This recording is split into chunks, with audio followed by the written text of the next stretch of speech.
Story lost in the vast expanse of space, trapped in the icy confines of a metal spacecraft, I was forced to face a horrifying truth: that I had transformed into a ruthless alien predator in a space survival game.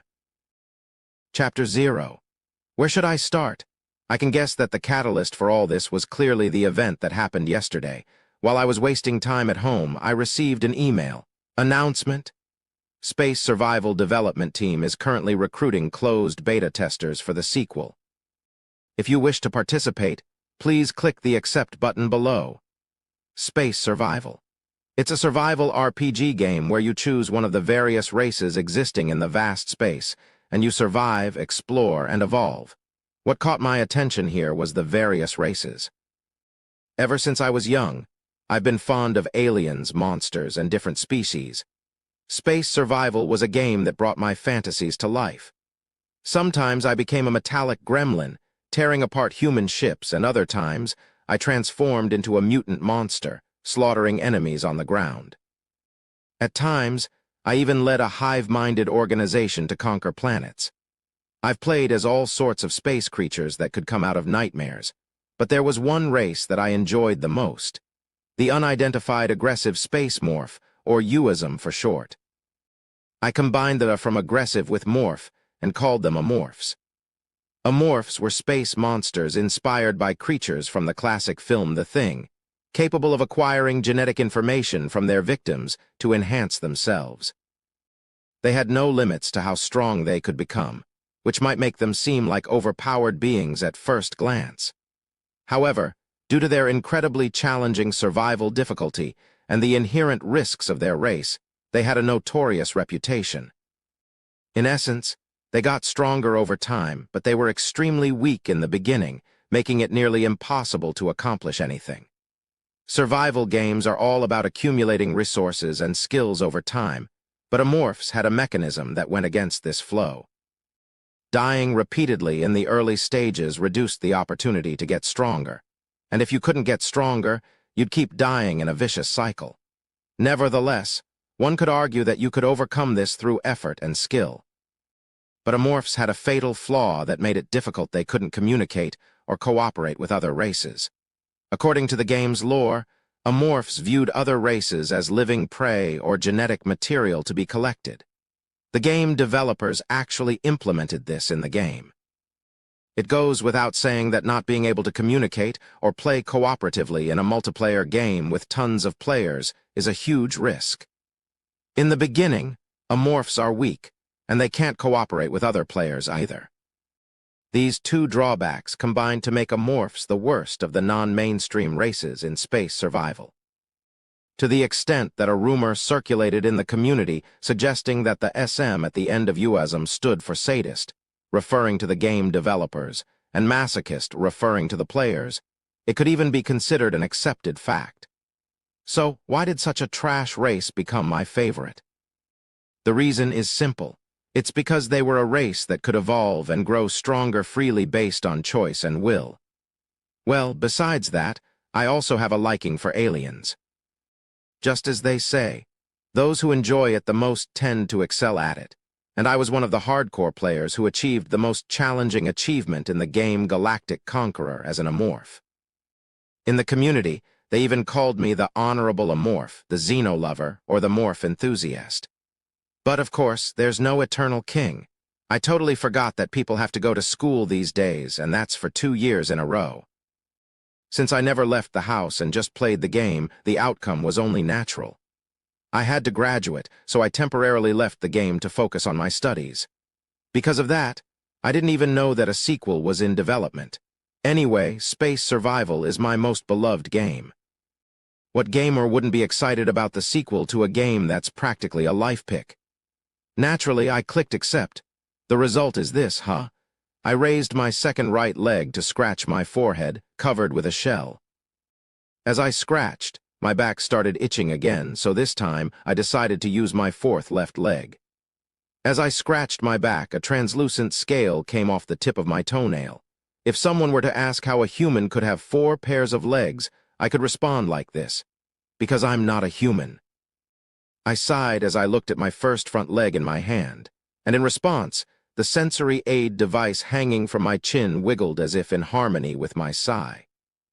The shape of my hands was far from that of a human or a mammal. My long, slender limbs were divided into 3 segments, reminiscent of the legs of a spider or an arthropod.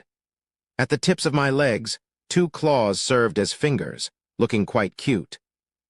I hoped these weren't my hands, but the claws seemed to move in response to my will, as if urging me not to ignore them. Shifting my gaze along my legs, my body had a sleek, elongated form like that of a snake or a lizard. My back and belly were covered in a tough shell, which gave them a hard, unyielding feel.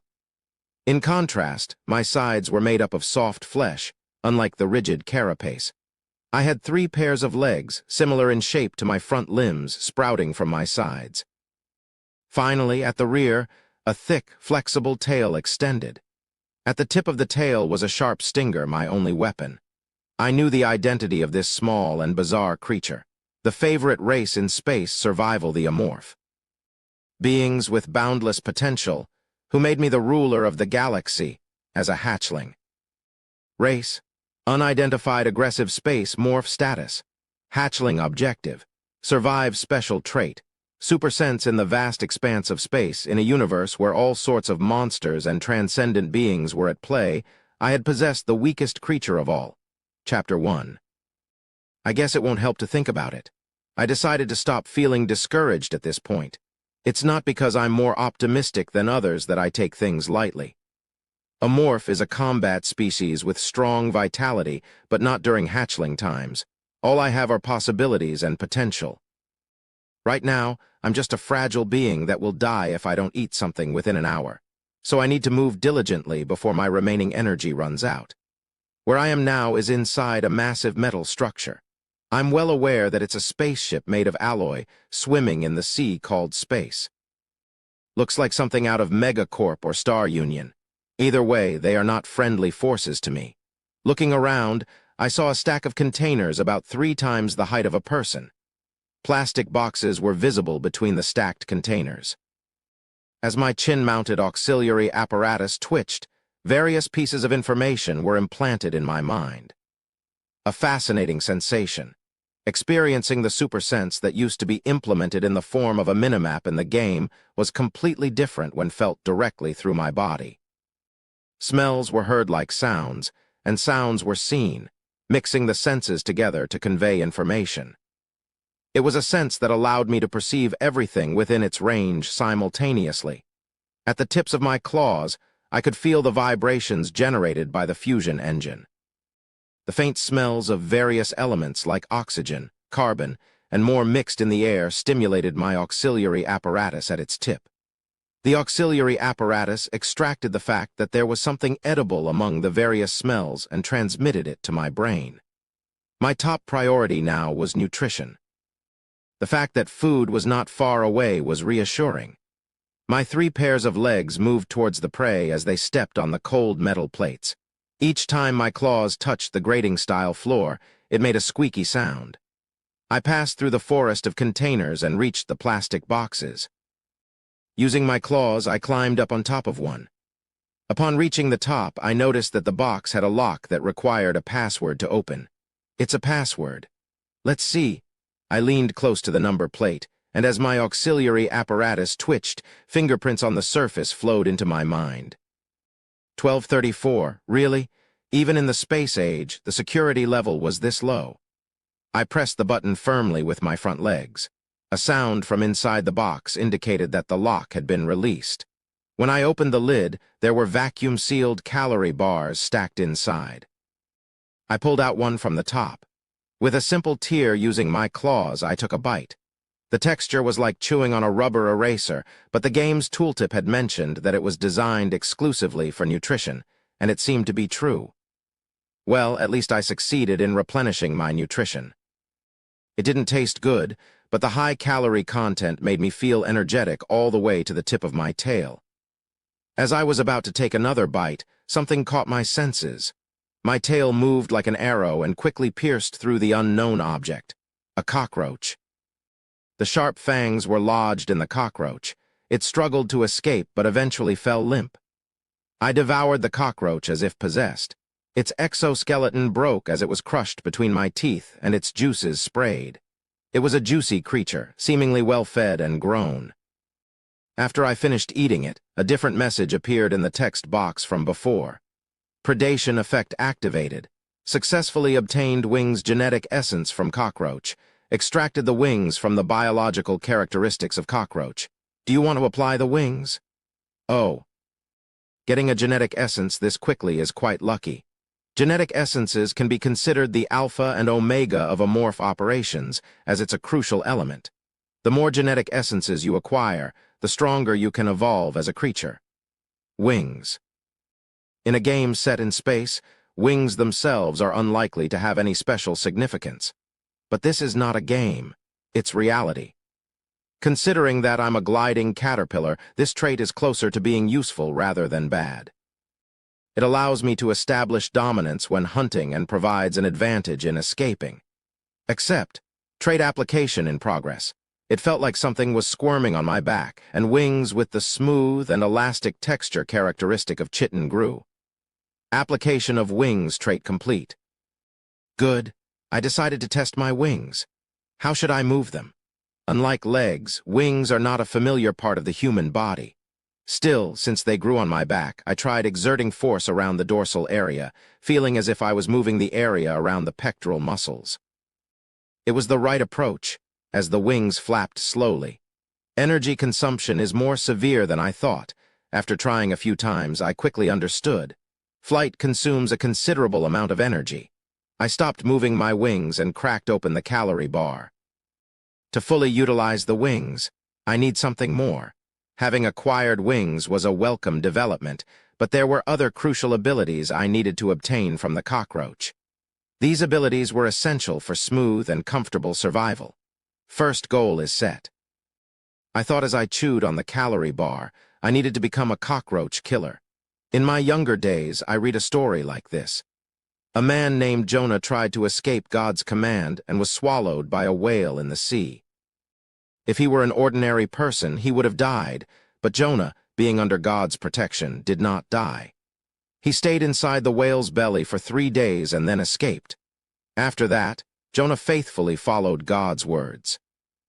The reason I brought up this old story out of the blue is that my situation is somewhat similar to Jonah inside the whale's belly. I'm also wandering inside the belly of a steel whale, floating in zero gravity, searching for cockroaches. Stuck to the wall, I waited, and a cockroach passed beneath me. My tail became a fishing hook, and I caught it. Gently but forcefully, my tail rose, like a fisherman pulling up a net.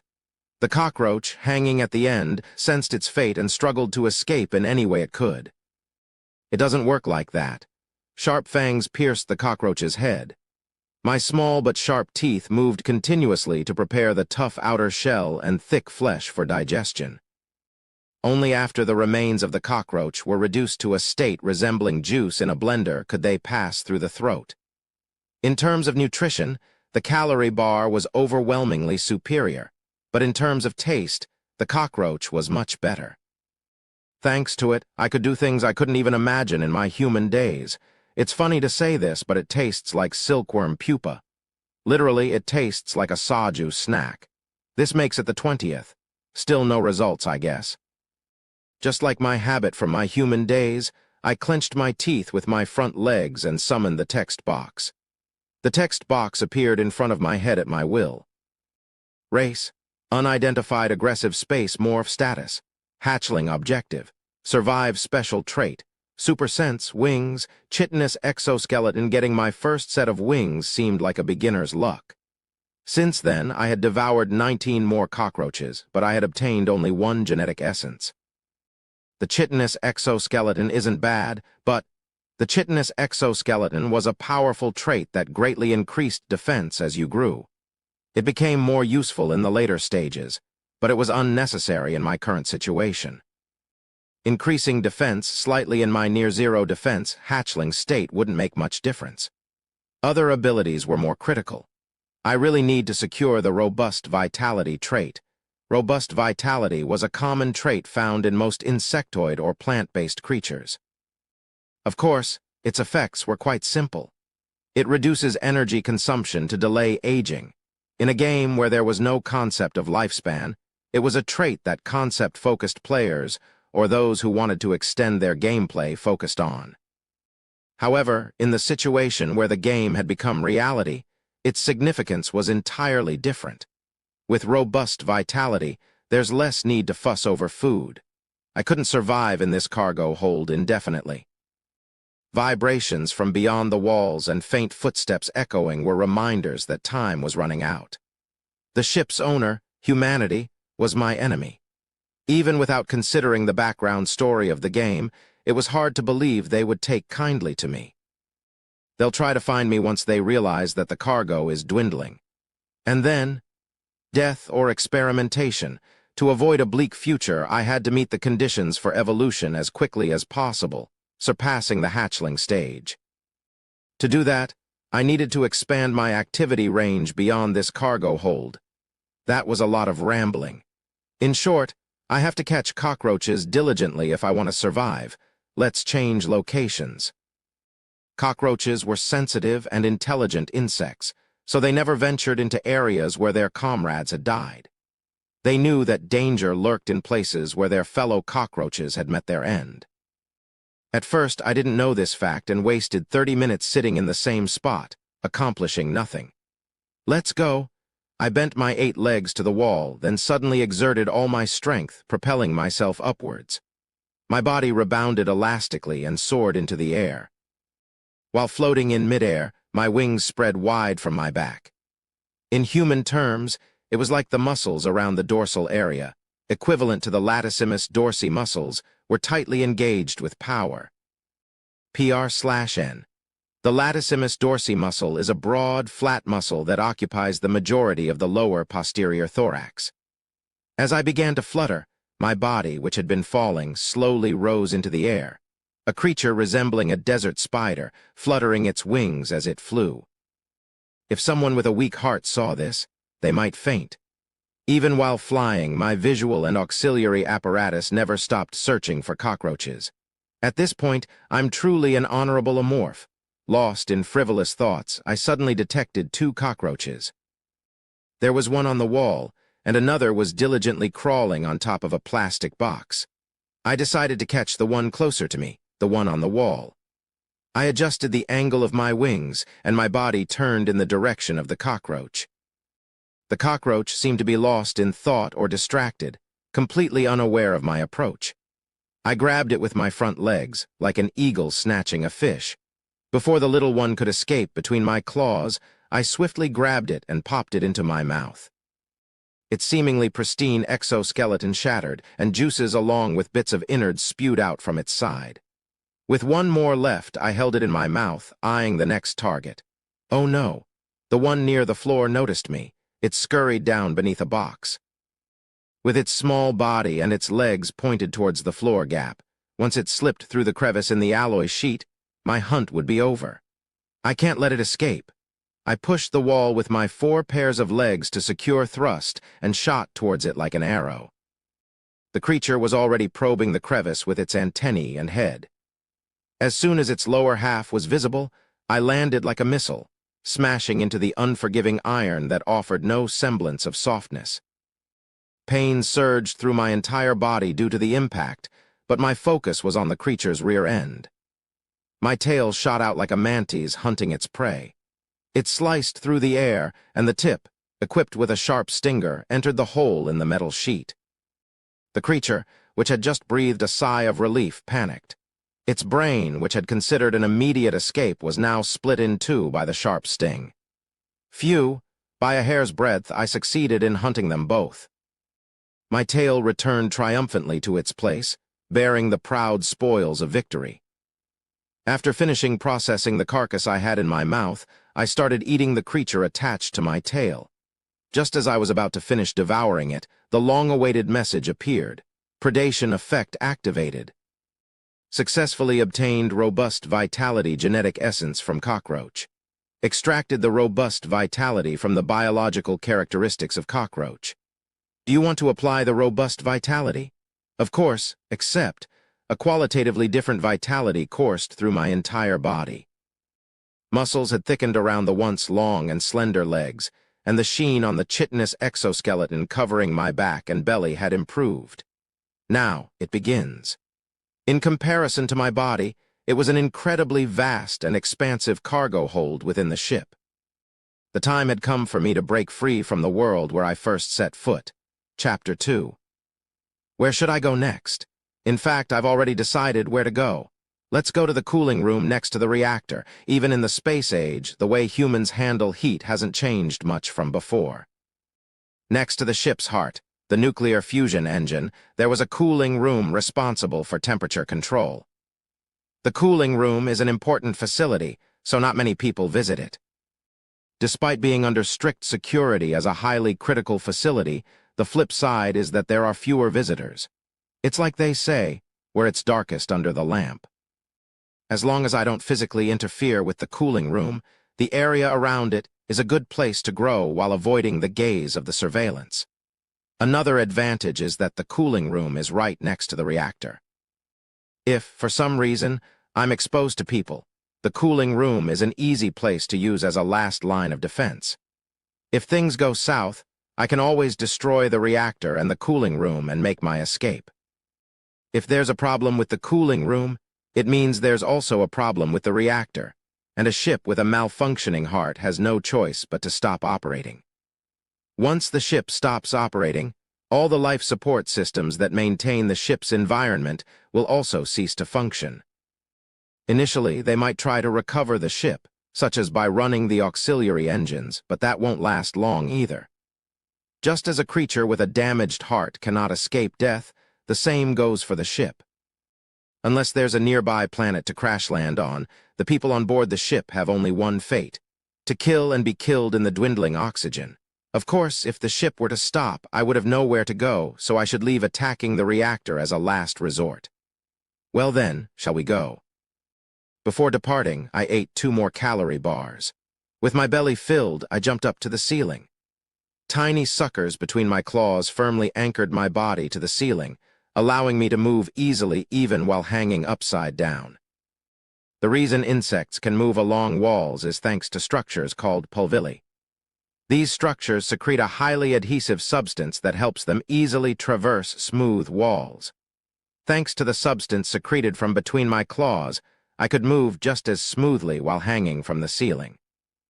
While walking upside down on the ceiling, I noticed an entrance leading to an air duct. Its external appearance resembled an enlarged window-type ventilation fan, with iron bars screwed on the outside. On the inside, a giant blade rotated incessantly, emitting a fierce sound as it carried out its work. Breaking through the bars is still impossible. It would be nice to break everything impressively and enter, but it was impossible in my current hatchling state. Even if I tried to strike the bars with my claws, there was doubt as to whether I could damage the tough alloy material. And even if I did manage to damage it, it would be a problem. If there were any additional security measures, the AI overseeing the ship would immediately report any newly occurring errors to humans. In that case, my future would be nothing but tracking and death. In this case, I'll have to rely on my intellectual abilities. I raised my claws and turned the screws that secured the bars. If the ship's humans had paid more attention to security, they might have welded this place shut. Fortunately, they were a tribe that liked to use 1234 as their cargo password. The first barrier that blocked the air duct was easily disabled by my claws. The next obstacle was the blade of the ventilation fan on the inside. This is the critical moment. I had 2 ways to pass through here. One was to time it and avoid the blade while entering, and the other was to bring something and damage the ventilation fan blade. It goes without saying, but the latter method was impossible. Even if I threw an object at the thin fan blade, it was doubtful whether it would be enough to break it. Moreover, even if I succeeded in breaking it, there would be a problem. If there were any issues with the ventilation fan, the super AI controlling the ship would definitely not overlook it. The AI would immediately report any newly occurring errors to humans. In that case, my remaining future would be nothing but tracking and death. I have to go through here. From now on, it was time to rely on Amorph's abilities. I just stood there waiting, as I couldn't risk entering and having the blade tear me to pieces. While waiting, the auxiliary system began to collect various pieces of information, such as the flow of air, the flow of energy generated at the junction of the blades, and more. It wasn't just the auxiliary system working diligently. A highly developed sense of vision focused on the precise movements of the rotating blades to find weaknesses in the intricate machinery. How much time had passed? The auxiliary system detected traces of iron oxide mixed in the air and fine metal particles carried by the wind. Additionally, it discovered that the junction of the rotating blades slowed down briefly at certain points due to wear and tear. My brain, after reviewing all the information from my eyes and the auxiliary system, was saying, "Jump in right now. It's now or never." I trusted my heightened senses and leaped into the ventilation duct. The merciless machine god struck me with its air pressure as the blade sliced through the air. If I were still human, I might have shouted with joy, but my oral structure was not suited for laughter. All I could produce was a dry, hissing sound. After briefly savoring the moment of survival, I continued my journey. The ventilation duct had a complex, maze-like structure, but it posed no obstacle before my heightened senses. Normally, the ship's interior, which was like blood vessels, would have been quiet, but today, it was even noisier due to the presence of an unfamiliar visitor. The sounds of the wind passing through the various ventilation fans scattered throughout, combined with the noise of my claws colliding with the metal plates. There are spiders here. The spiders and beetles I encountered on my way turned out to be good snacks during the journey. Both the beetles and the spiders, like me, had been living well thanks to the abundance of food and energy sources on the spaceship. This ensured that I didn't have to worry about hunger or energy shortages on my way. Chewing on the spider's legs as I walked, I sensed the residual heat remaining in the duct diminish faintly. It was evidence that I was getting closer to the cooling room. I wanted to hurry, but the auxiliary system applied the brakes ahead. There was something important ahead, and it needed confirmation. I still couldn't see it, but I detected wavelengths of light not far away. After walking tirelessly for about 10 minutes on my 4 pairs of legs, I reached a section of the duct with an iron grating on the floor. I stood on the grating, looking down. People in white coats were seen moving between large test tubes and incubators. A laboratory. Wasn't this supposed to be a regular spaceship? I had assumed it was a supply or cargo ship because of the amount of food and weapons in the cargo hold, but now it turned out to be a laboratory. If this ship was indeed a research vessel, it wouldn't be a bad condition for me. "Hey, how are the results for experiment subject 026? It's another failure. Tusk, the research officer, is going to lose it again. She's an Earthling, after all. The captain can't help but spoil her. Sigh, let's call it a day." After confirming that the 2 men left the laboratory, I unscrewed the grating and descended below. They look like Megacorp types. Megacorp was a human faction that had thrived around the solar system, a race loosely inspired by Earthlings. According to the lore, they were governed by massive corporations instead of governments, and most of their members were extreme materialists. While most human factions in the space survival game tended to be neutral, Megacorp leaned more towards a villainous alignment, perhaps due to their lore. There's no place other than Megacorp where they'd modify healthy individuals into slaves. Megacorp captured and modified people who were either poor or members of other alien races through a process known as employment.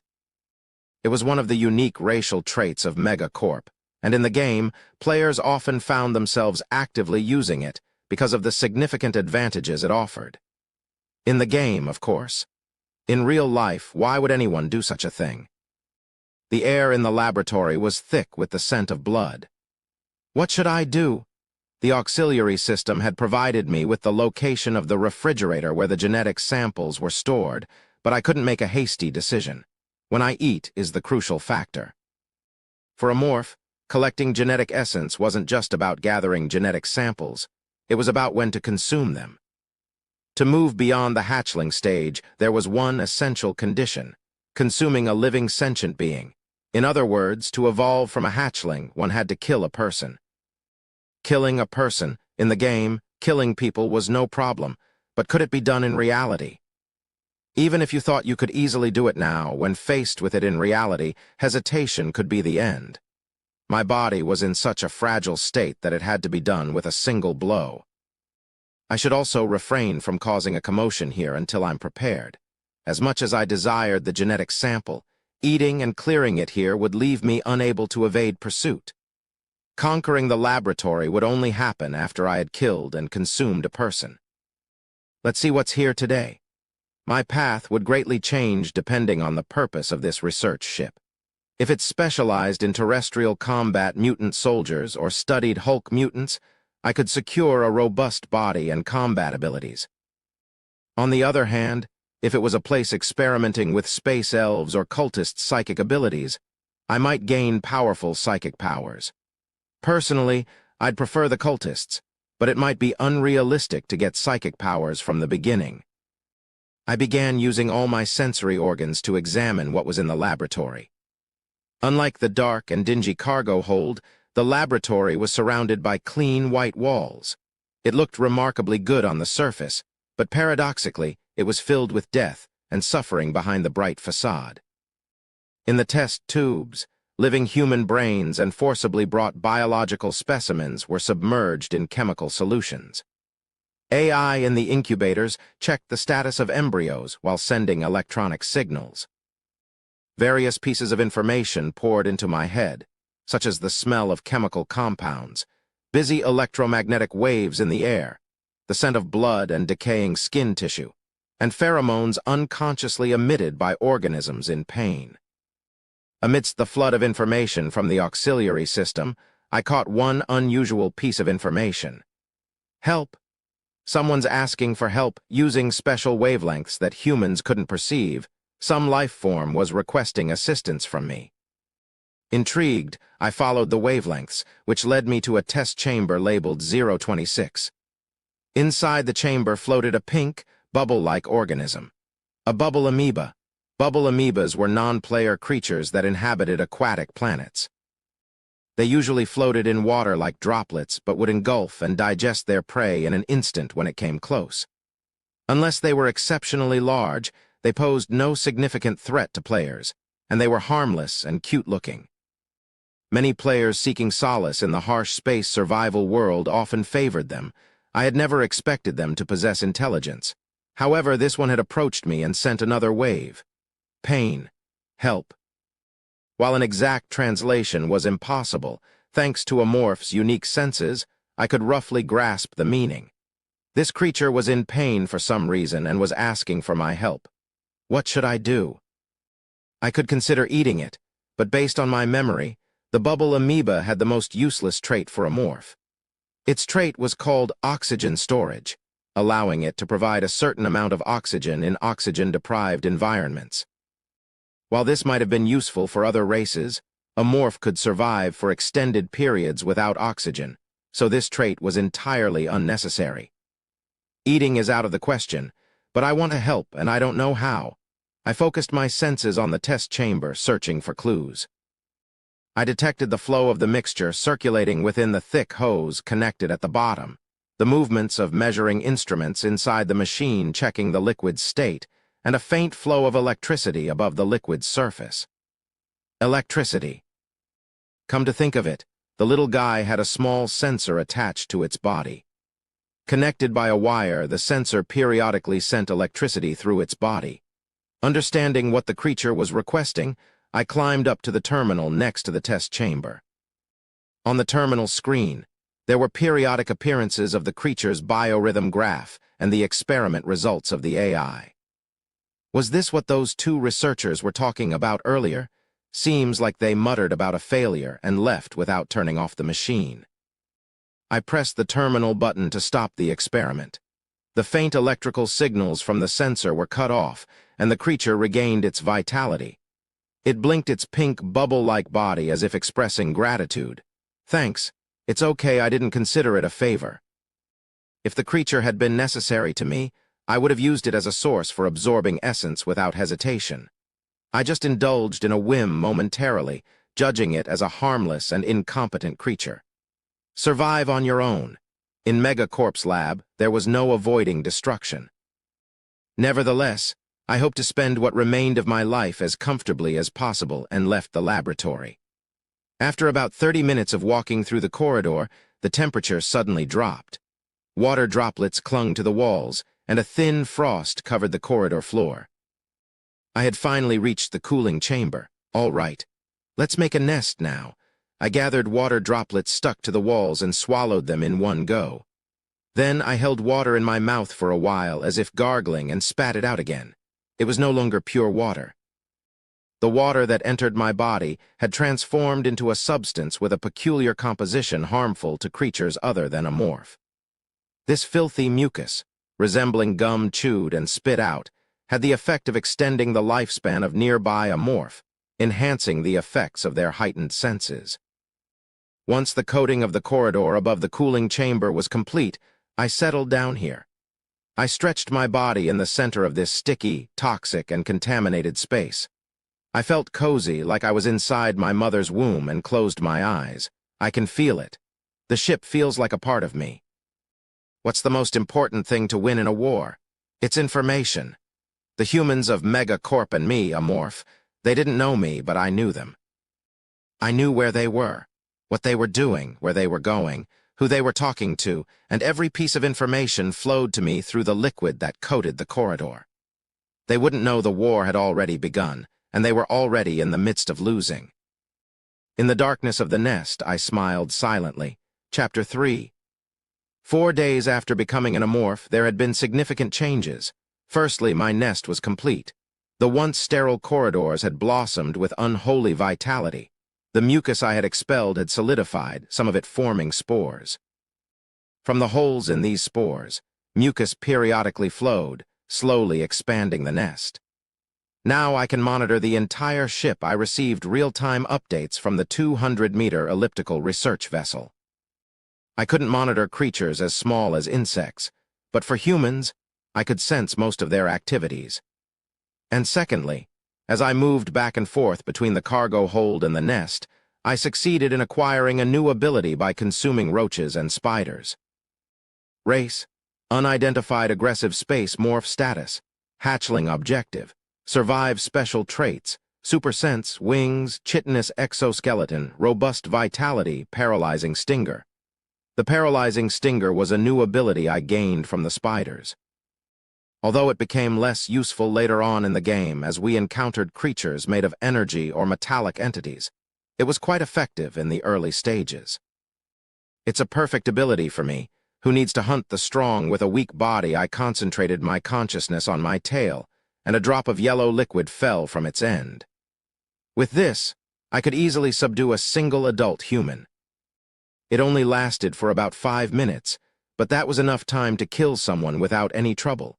I expressed my gratitude to the spider, not only for providing me with sustenance but also for this valuable gift.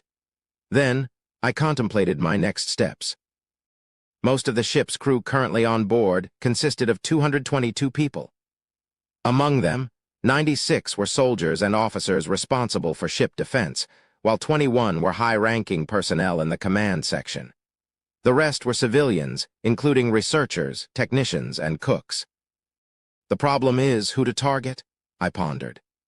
Initially, I considered targeting the captain to disrupt the chain of command. However, upon further consideration, that didn't seem like a great idea.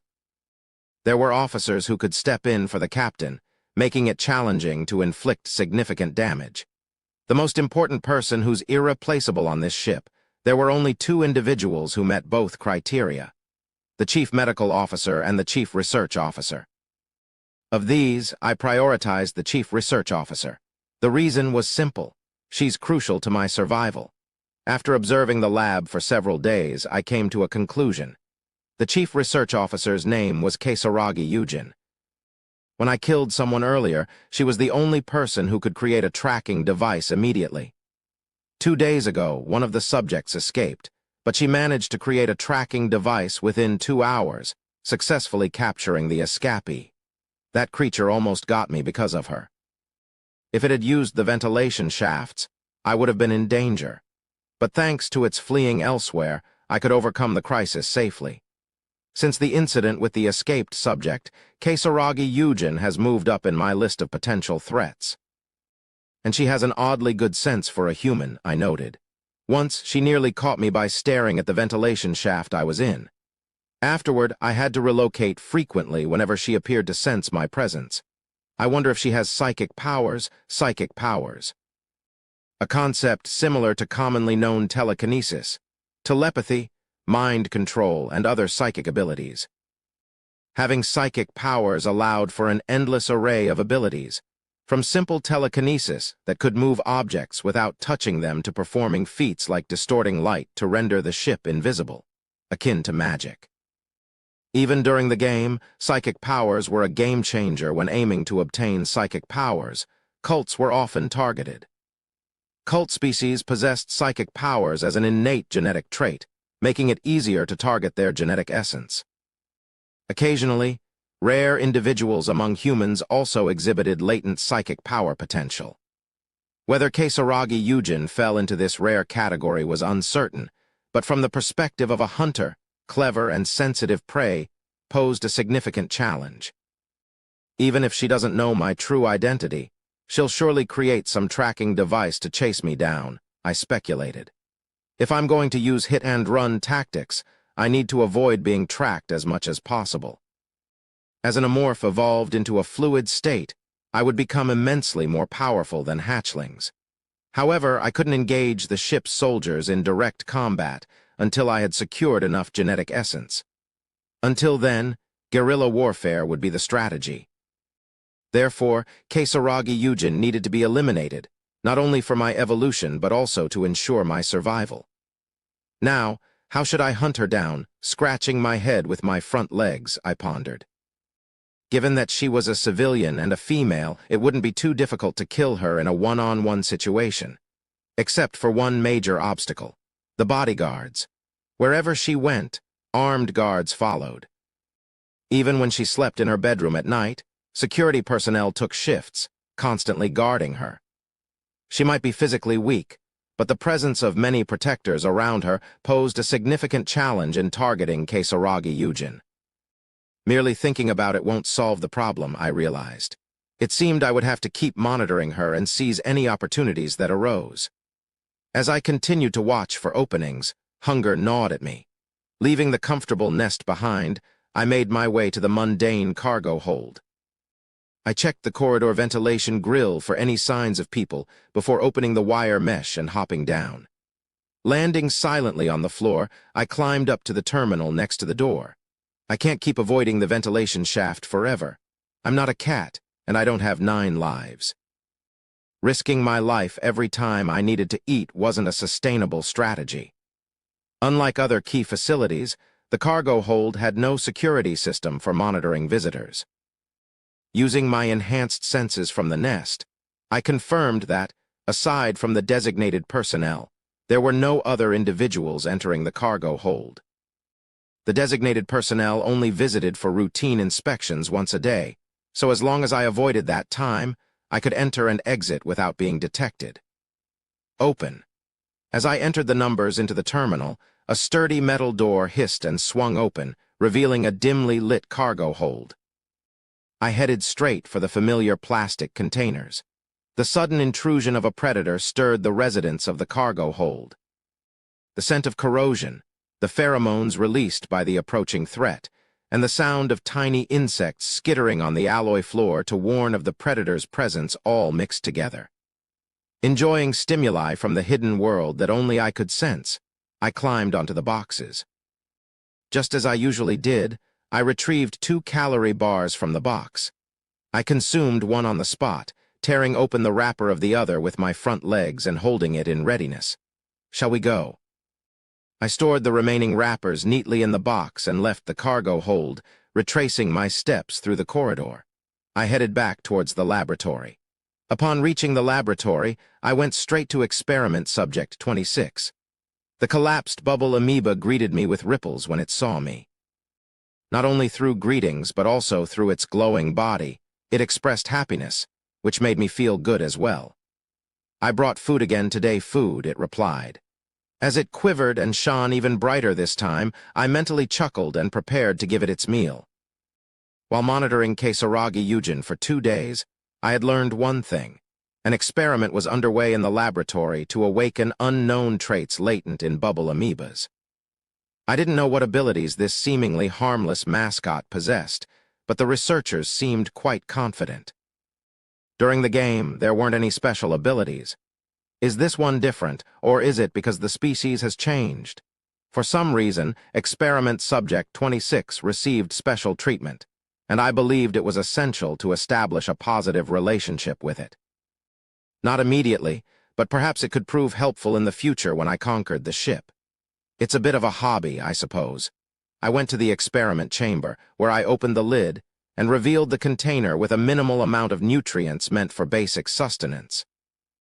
I carefully cut it into pieces, since putting the entire thing in would undoubtedly clog the feeding system. The fragments passed through the hose connecting the 2 chambers and were delivered in front of the creature. The bubble amoeba enveloped the calorie bar pieces with its entire body, and once it seemed to have digested everything, I repeated the process. When the creature finished eating 1 calorie bar, it emitted a slow twinkle of light, indicating it was full. I guess you like it. I never knew during the game why people searched for bubble amoebas, but now I felt like I understood. Seeing the creature emit light in rhythm with a certain pattern underwater, I couldn't help but find myself entranced. Who? At that moment, someone intruded within my range of perception. They were research personnel attempting to enter the laboratory. I quickly climbed into the ventilation duct to hide, and a short while later they entered the laboratory. Chapter 4. Due to the wretched situation he found himself in, why, a Ganymede colony native, felt like he was on the brink of death.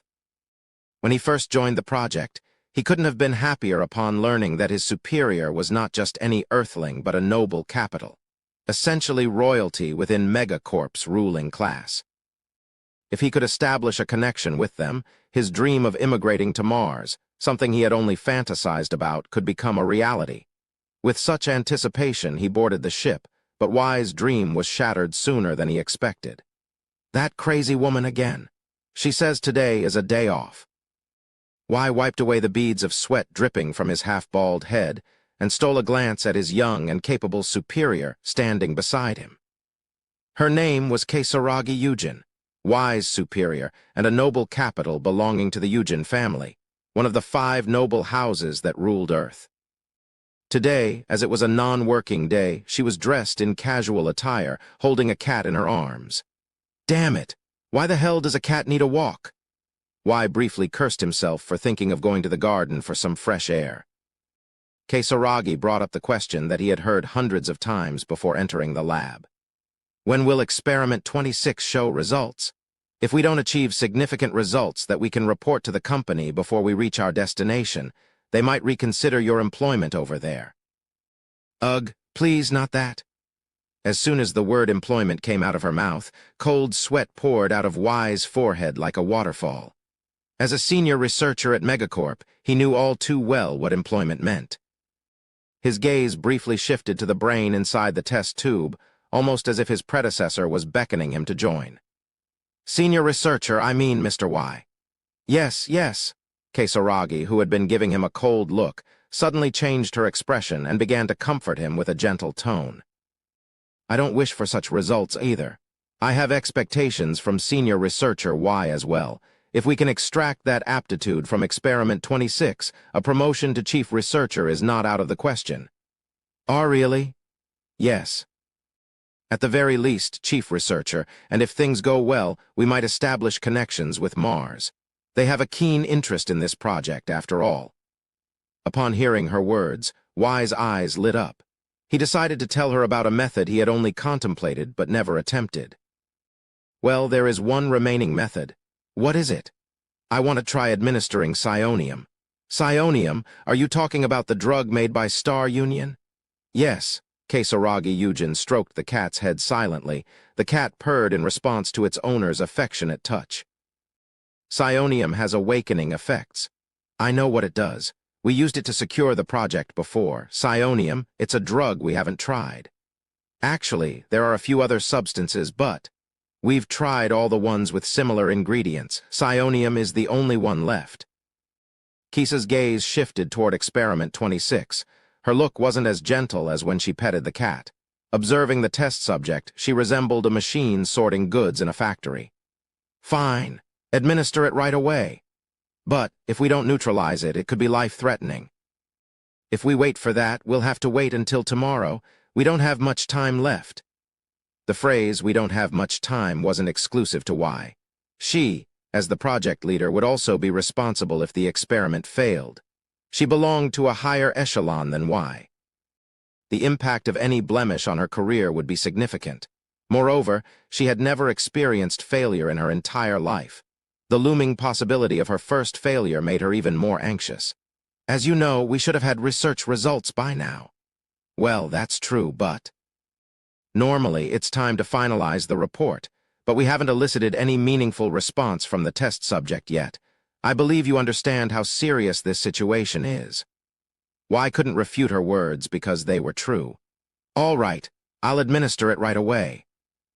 Y retrieved a purple test tube from the refrigerator.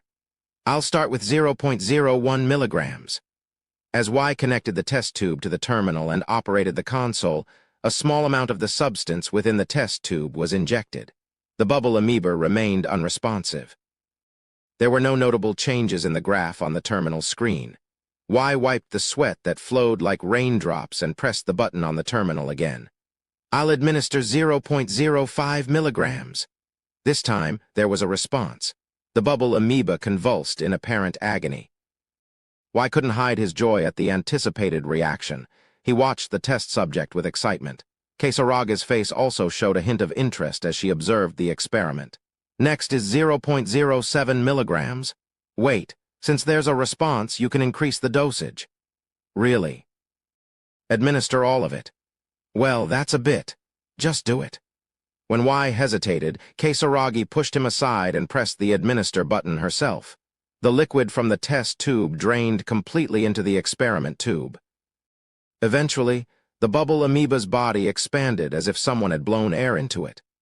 Lights flashed madly from its body, and its skin couldn't withstand the expansion, tearing apart.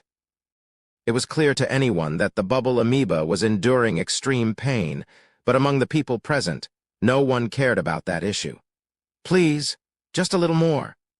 Y clenched his fist tightly while watching the graph on the terminal screen skyrocket to the ceiling. About 5 minutes had passed. The graph took a sharp dive and crashed to the floor.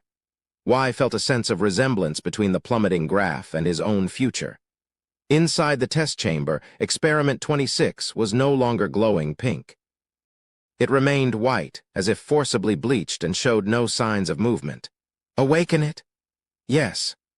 Unlike Y's despairing tone, Kisaraga's voice showed no emotion. Y pressed the electric shock button with a heavy heart. Bubbles rose inside the test chamber, and the bubble amoeba jumped. It wriggled slightly, but remained predominantly in a white, almost lifeless state. Fascinating results. Try it again on Experiment 26. Are you sure? If you achieve significant results with another attempt, report to me. Y's face brightened as if he had been given a reprieve from a death sentence.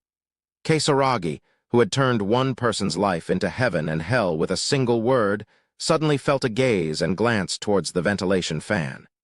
I sense a gaze again. There was nothing visible beyond the ventilation fan. Asterisk, asterisk, asterisk, the experiment I saw earlier had meaning for me too. The psionium they injected into Experiment 26 is a substance I'm familiar with. Psionium, a temporary awakening agent that unlocks dormant racial traits. In the game, when you consume psionium, your maximum health decreases, but locked racial traits are unlocked for a limited time. For example, if I were to consume psionium, I could use abilities that are normally unavailable during the human stage for a short time, such as the acidic blood trait gained during the fluid stage or the enhanced exoskeleton trait. Of course, the duration of the effects decreases with each use, making it more of a mid-game item than a late-game one. Does Experiment 26 possess hidden traits that I don't know about? Despite having hunted thousands of them before, I hadn't seen any concealed traits. There had never been discussions of this in the community either, so it's possible that Experiment 26 was a unique specimen, or that differences had emerged in the transition from the game to reality. In any case, learning about the existence of psionium is an achievement. When I engage in full-scale combat against the humans on board the spaceship, it might come in handy. Back at the nest, I relaxed once more. As I did, thoughts I had intentionally avoided began to resurface. It asked me for help. Experiment 26, who had received a massive injection of psionium, had pleaded for salvation. The screams still echoed vividly in my mind. Experiment 26 had begged for mercy, even though the researchers hadn't understood the implications of those waves. Even if they had known, they probably wouldn't have stopped. The unfortunate fact was that this gruesome experimentation wouldn't end here. The Megacorp researchers would likely repeat the psionium experiment until Experiment 26 couldn't endure any longer and dies. I knew that there was nothing but darkness in its future. The only reason I had spared Experiment 26 life was because I had deemed its genetic essence useless. Otherwise, it would have been a candidate for my meal. But why, even knowing that, did a feeling of discomfort creep up from the depths of my heart? Why did Experiment 26 cries still echo in my mind? I don't like this. Not at all. Given all of this, I didn't seem to be a complete honored amorph yet. I was consumed by anger, but at the same time, I remained in a thoroughly rational state of mind. My judgment was based on the belief that I had enough evidence to target her. Among the achievements I had obtained today, there was information that could be useful concerning Kasaragi Yujin. She's raising a cat. Using my heightened senses, I could deduce how much she cherished the cat. She seemed like a woman whose veins ran with cold blood, but when she stroked the cat, human emotions were palpable. When her beloved cat dies, it wasn't difficult to imagine how Kasaragi Yujin would react. There are many vulnerabilities. Obviously, the cat didn't receive any special protection. Besides, when her owner called, it was mostly alone. People on the spaceship hadn't even thought about how Kasaragi Yujin would react when her cat dies. In other words, using the cat as bait to lure in prey was the core of my plan. Kasaragi Yujin, you'll die within a few days. Fueled by burning anger and icy calculation, I pronounced her death sentence. Chapter 5. Once the decision was made, all that remained was action. I had spent 2 days observing and investigating the cat's daily routine. After thorough analysis, I came to one conclusion: truly an emperor. I'd wager that even the captain of this ship wasn't as comfortable as this cat. For 6 days, I had been observing the crew, and most of them had a below-average standard of living. For example, the meal menu consisted mainly of low-cost foods, such as synthetic meat and genetically modified grains, with no other advantages. On the other hand, this cat eats only meat every day, thanks to its excellent owner, and not just any meat, but freshly butchered, high-quality meat. This ship had an agricultural area responsible for farming and livestock. It was a place designed to provide gourmet cuisine to the ship's elite and visiting dignitaries, and they were sparingly offering such precious meat to a mere cat. Seeing this, Kasaragi Yujin is definitely not an ordinary person. She might be a Martian aristocrat, a prime capital of the Megacorp, or perhaps both. Both were powerful factions within the Megacorp, each exerting dominance over a planetary region. Troublesome social classes. Both classes had extremely high levels of pride and never forgot any grudges. Even the smallest grievances would be remembered, and they would later seek ruthless revenge, often many times over. This had made playing the game quite challenging. Even if I were to kill someone other than Kasaragi Yujin and escape from the ship, she wouldn't forget me. She would somehow find me and try to kill me. Another reason to kill her. In any case, her status as an owner was one thing, but the crucial question was how to kill that cat. Meow. The cat yawned as if bored. Looking at it lounging on the top-grade cushion, there was no other like it. This was Kasaragi Yujin's bedroom. I was currently in the ventilation duct connected to the wall near the bedroom floor. I had been watching that lazy creature through the mesh for a while, and the sight of it being so sluggish made me sigh involuntarily. It looks dull, so killing it shouldn't be too difficult. Like dogs, cats had retained their wild instincts even after becoming domesticated livestock. They were also naturally excellent hunters, so I expected it to be a formidable opponent for someone like me, who was merely in the hatchling stage. Of course, it wouldn't win in a fight, but significant bleeding was inevitable. However, seeing it in person made me realize that I was worrying unnecessarily. Looking at its chubby belly, I couldn't help but think it would be delicious, more than anything else. The problem is that it's too lazy. Most of its time was spent rolling around on that cushion. Except when eating or going for a walk in the garden with its owner, it didn't move at all. Still, I can't kill it right here. The amusing fact was that this place had better security than the cargo hold. To the naked eye, the ventilation duct I was in appeared no different from other areas. However, with my heightened senses, I could tell that the bedroom's owner paid extra attention to security, to the extent that it might seem obsessive-compulsive. Laser signal transmitters installed throughout the area were monitoring for illegal intruders. What if I were to enter the room? The AI would immediately inform the guards outside about the presence of an unknown intruder. Then I'd be finished. They wouldn't even need to use a gun. The guards would kick me and my insides would explode, killing me instantly. So I'm stuck here. The cat itself seemed easy to deal with, but the process of approaching it unexpectedly proved to be quite tricky. In irritation, I carelessly shook my tail. Oh, when my tail hit the wall of the ventilation duct, making a noise, the cat's ears perked up. Meow. The cat sprang up, rushing towards exactly where I was. Despite being overweight, its movements were quite agile. As the cat's body collided with the mesh, the laser signal transmitters activated. I could feel the guards outside the door stiffening in response. I couldn't stay here any longer. I gave the scratching cat a brief glance and then retreated from my position. Immediately after I left, the guards stormed into the room. What's going on? What came in? Ugh, the cat's causing trouble again. Again? Ugh, just leave it. Ignoring the grumbling voices of the guards, I returned to my nest. I can't believe I made such a mistake. I had come close to putting my life in danger. I couldn't believe I had been so careless. Could it be that this comfortable nest had gotten into my head? Has my body become numb to stimuli because of the comfort? Tempting the cat with my tail, I must be out of my mind. Wait a minute. While I was berating myself, something popped into my head. Fragments of ideas began to emerge randomly, like puzzle pieces falling into place. I methodically organized the thoughts that were coming to me like a jigsaw puzzle.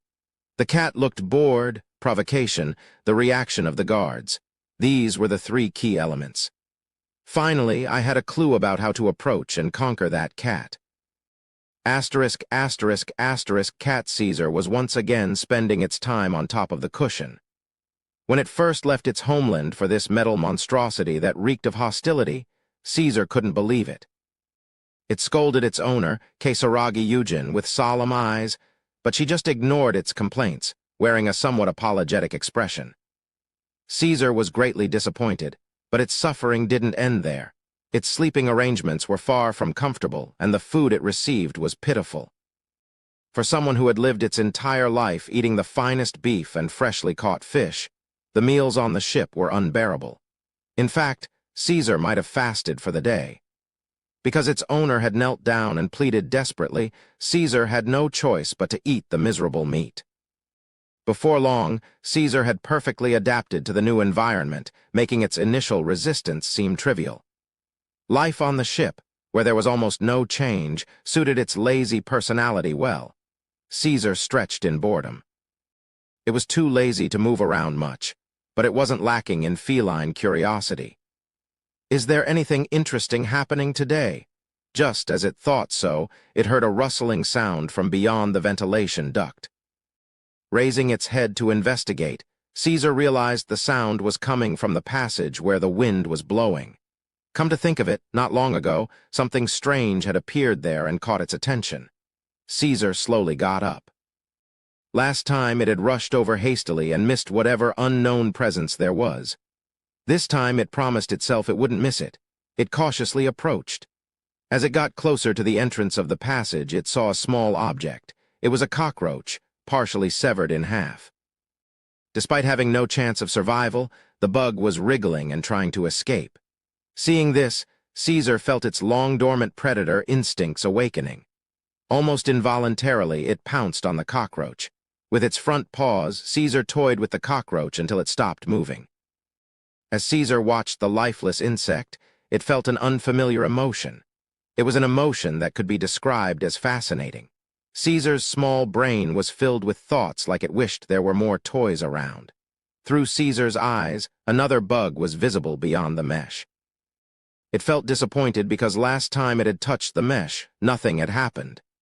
In frustration, it lightly tapped the mesh, and surprisingly, this time it produced a different result. The mesh fell forward. It hesitated for a moment, then crawled into the passage to catch the bug. "Hey, what's making that noise again? It's probably the cat. Let's check it out later, it's annoying." After all, where would a cat go? We're guarding it like this. Because it was a cat, Caesar couldn't understand what the guards were talking about outside. Even if it could understand, it was too preoccupied with the bugs to care.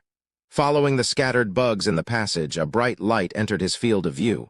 Following the light, it found itself in an open corridor. Meow. After entering the corridor and looking around, Caesar realized that it had never been to this place before. It thought about turning back now, but once again, the sight of a bug mesmerized it. Behind the bug's body was a dark space in sharp contrast to the light in the corridor. Without fear, Caesar jumped into that space. It was a cargo hold. Asterisk, asterisk, asterisk, it's coming. I was hiding on top of a container, watching the cat below. The stupid cat was following the bugs without any suspicion. Instinct in animals is absolute. Even if they are tamed by human hands, the genes of a hunter and a predator still exist within them. It's the genes of a hunter and a predator. Meow! The cat approached the container. I was ready to pounce. My blood flowed faster due to tension. My thick and flexible tail, which was in my rear end, was ready to strike at any moment. The 4 pairs of muscles making up my legs contracted, and my body's posture lowered sharply, signaling that I was ready for combat. While my body was getting ready, my loyal subordinate, my supersense, calculated the best time to attack under the owner's command. The transcendent vision unique to a morph pierced through the darkness of the cargo hold beyond the cat and aimed accurately at the cat. Observing the cat's muscles, bone movements, and habits, I concluded that its right eye had lower eyesight than its left eye. Meow! The cat turned its head to the left. With its diminishing eyesight, it couldn't spot me lurking in the darkness. Now was the chance. I used my legs, which were bent almost entirely, as propulsion to lift my body into the air. I didn't use my wings because they made noise. Approaching the cat quickly was enough with the power of gravity. The distance between me and the cat rapidly closed. The cat's ears perked up at the sound of the wind. Its head turned towards me and its pupils dilated. It sensed danger and tensed up, but it was too late. My tail became the assassin's dart, and it stabbed the cat's side. The venom, which would paralyze even an adult, spread throughout the cat's body through its veins. Despite having a much smaller body than a human, the cat had no chance of withstanding the paralysis poison. After being stung within seconds, the cat's heart stopped. The hunt was successful. I fell to the ground, stepping on the motionless prey, and let out a triumphant roar. The triumphant cry of a predator echoed through the cargo hold, and the inhabitants shivered in fear and awe. Good. Shall we eat now? The ceremony was successfully completed, so it was time to check the reward. I took a bite of the cat's corpse. The sensation in my mouth was unlike anything I had ever experienced. Before I even had a chance to savor the sweet taste of blood, the chewy muscles and the flavorful fat overwhelmed my senses. The feeling was so shocking that it sent shivers down my spine. I had thought that cockroaches, spiders, and calorie bars were edible, but I was completely wrong. The sensation of delicious is exactly what I felt. I gripped my trembling legs and took another bite of the cat. Insane. It wasn't an illusion. The taste of cat meat was so good that it could be the only thing I ate until I died. With my limited vocabulary, it was hard to describe just how delicious a cat was. I didn't think about anything else. I focused on eating the meat. It took less than 5 minutes for the larger cat's corpse to disappear. Sigh. After chewing the bones and licking up every drop of blood that had spilled onto the floor, I was satisfied. Having completed my frenzy of a meal and regained my composure, I could understand why amorphs were so obsessed with meat. It's insanely delicious. I couldn't help but swear. It was such an amazing taste. Even excluding the goal of collecting genetic essence, if meat tasted this good, I would have sought it out intentionally. As I licked the flesh and blood that had stuck to my front paws in regret, a text box suddenly appeared. Predation effect activated. Successfully obtained wild instinct genetic essence from cat. Extracted the wild instinct from the biological characteristics of cat. Do you want to apply the wild instinct? Oh. I was feeling good after eating the meat, and then there was talk of genetic essence acquisition. Moreover, I had no idea that I could obtain genetic essence by eating something for the first time. Wild instinct, huh? A characteristic I've never seen before. Since this was the first time I had eaten a cat, I didn't even know it had a characteristic. I had no idea what effect it would have, but since it wouldn't hurt to have it, I pressed accept. The wild instinct characteristic has been applied. It's possible to fuse it the existing trait supersense fusion of wild instinct and supersense traits. Evolving into predator sense trait? Predator sense. The supersense characteristic is enhanced. It allows you to predetect threats in the near future based on available information. Asterisk note, exceptional hunters have a knack for reading the future. I stared at the text box at a loss for words. Chapter 6. Predator Sense. I double-checked the characteristics recorded in the text box. Race. Unidentified aggressive space morph status. Hatchling objective. Survive special traits. Predator sense fusion. Wings. Chitinous exoskeleton. Robust vitality. Paralyzing stinger. I knew that there was a trait fusion system in the space survival game. It was a system that combined 2 or more related traits into one enhanced trait. There were cases where even seemingly useless traits transformed into powerful ones through fusion. So, I actively used it. I had used it so often that I had memorized all the combinations for fusion in the game. Could there be a trait that I don't know about? I had never seen this trait before, no matter how many times I read it. Predetect threats. Traits related to future prediction existed in the game, but they were usually implemented to increase evasion rates. To put it plainly, they were mostly good for show and not very useful. But this is reality. How will it work here? I concentrated my senses on the auxiliary organ, similar to when I used supersense. The slender, tentacle-like appendage attached to my jaw wriggled and read the information floating in the air more effectively than before. It was capable of collecting a significantly larger amount of information now, far beyond what it could previously gather. I could even identify what kind of insects were in the cargo hold and the shapes of the weapons inside the containers. However, the future-seeing effect I had expected didn't activate. It seemed like there was no immediate threat to me. Perhaps it's passive. It being an automatically activated passive ability didn't necessarily mean it was a bad thing. Threats could strike unexpectedly, so having an advantage like this wasn't a disadvantage. By the way, eating mammals sure gives you a lot more energy. My energy level felt remarkably higher after eating the mammal. Besides the energy boost, I also felt significantly fuller. The skin covering my back and stomach seemed slightly tighter. I returned to my nest with a satisfying sense of fullness. Asterisk, asterisk, asterisk, according to historians, the origin of Megacorp dates back to when 7 corporations on Earth and Mars conspired to maximize their profits. The government couldn't overlook the merchant guilds overstepping their bounds, so they declared war on the 7 major corporations. Countless people were sacrificed to the extent that blood formed seas. In the end, the final victors were the 7 major corporations. It marked the era when the entire solar system came under the dominion of a single massive corporate consortium. Megacorp. Subsequently, among the 7 corporations that formed the foundation of Megacorp, 5 companies headquartered on Earth became the 5 noble houses of noble capital, while the 2 companies on Mars became the aristocratic prime capital of Mars. Among the 5 noble houses ruling over Earth, the Eugen family had a rather unexpected beginning as a small agricultural company. Eugen's ancestors had recognized the potential of genetically modified food early on and invested heavily in genetic engineering. Even in the space age, this tradition continued, ensuring that the Eugen family possessed outstanding genetic engineering technology that was renowned throughout the galaxy. The fact that Kasaragi Eugen could become such an exceptional geneticist was largely due to her family's background. From a young age, she displayed exceptional genius, prompting her family to invest heavily in her upbringing.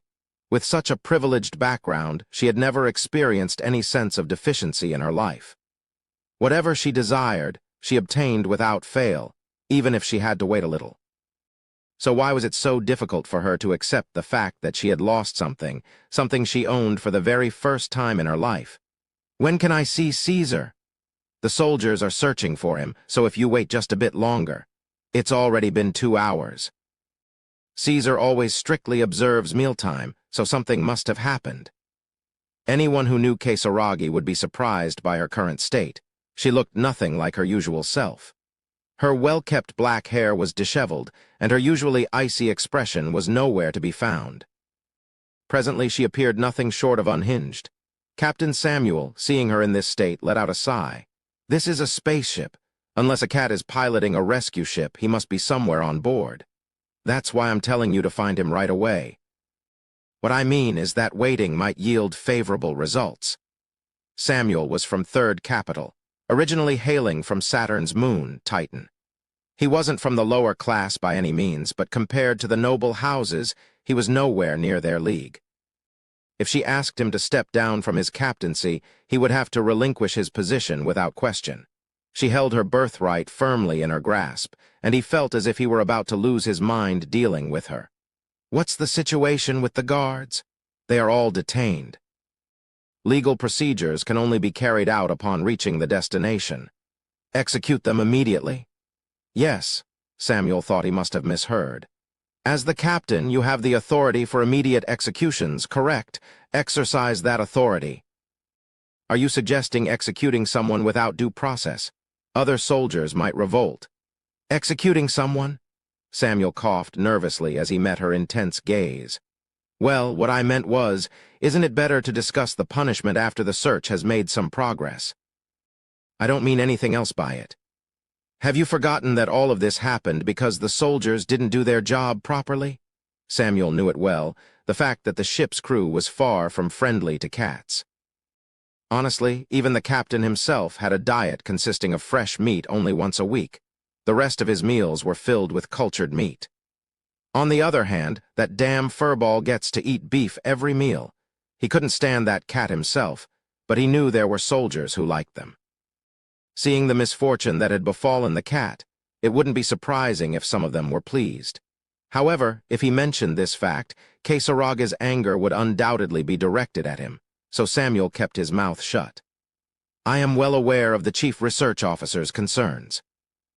I will make sure to discipline the soldiers thoroughly in light of this incident. I'll come back in 2 hours. If there's no progress by then, you might want to consider taking off that hat.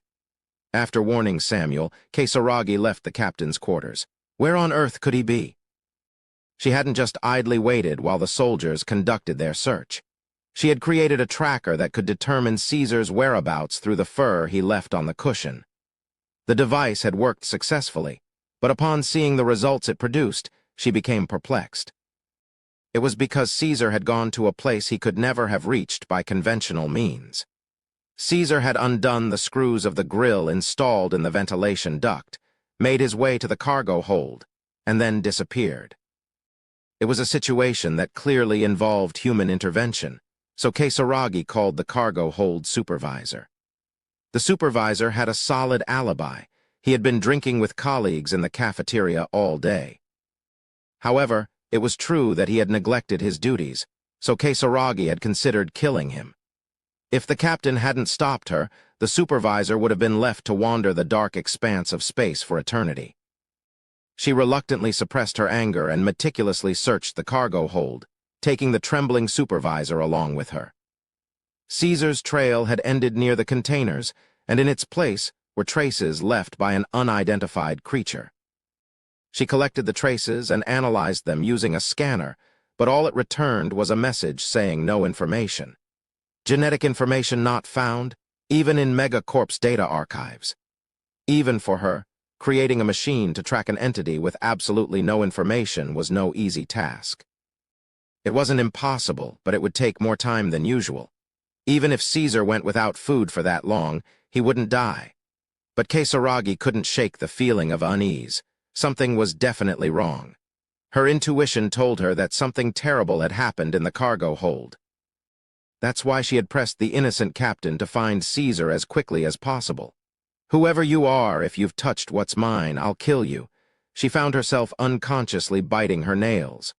The droplets of blood from her nail's edge vividly displayed the owner's emotions. Asterisk, asterisk, asterisk. While lying in the nest, lazily digesting my meal, I sensed a change on the ship. The movements of the humans were more agitated than usual. They must have realized that the cat was missing. Thanks to my upgraded auxiliary system, I could roughly perceive the appearance of moving humans. From their solid forms and vigorous movements, it was evident that the search team consisted entirely of soldiers. Soldiers, busy searching for a pet they didn't even like, were rolling on the floor with hunger. It seemed that even in the space age, the absurdity of military life had remained the same. It's all going as expected. There were two main benefits to killing that cat. First, it would cloud Eugen's judgment. Considering her actions and the cat's nutritional status, it was clear that Eugen lavished affection on her pet. While she was a demon to her test subjects and researchers, she was nothing short of an angel to the animals she raised. People who treated only what they cherished with humanity were not uncommon. They had one other common trait. She loses her mind when something's taken from her.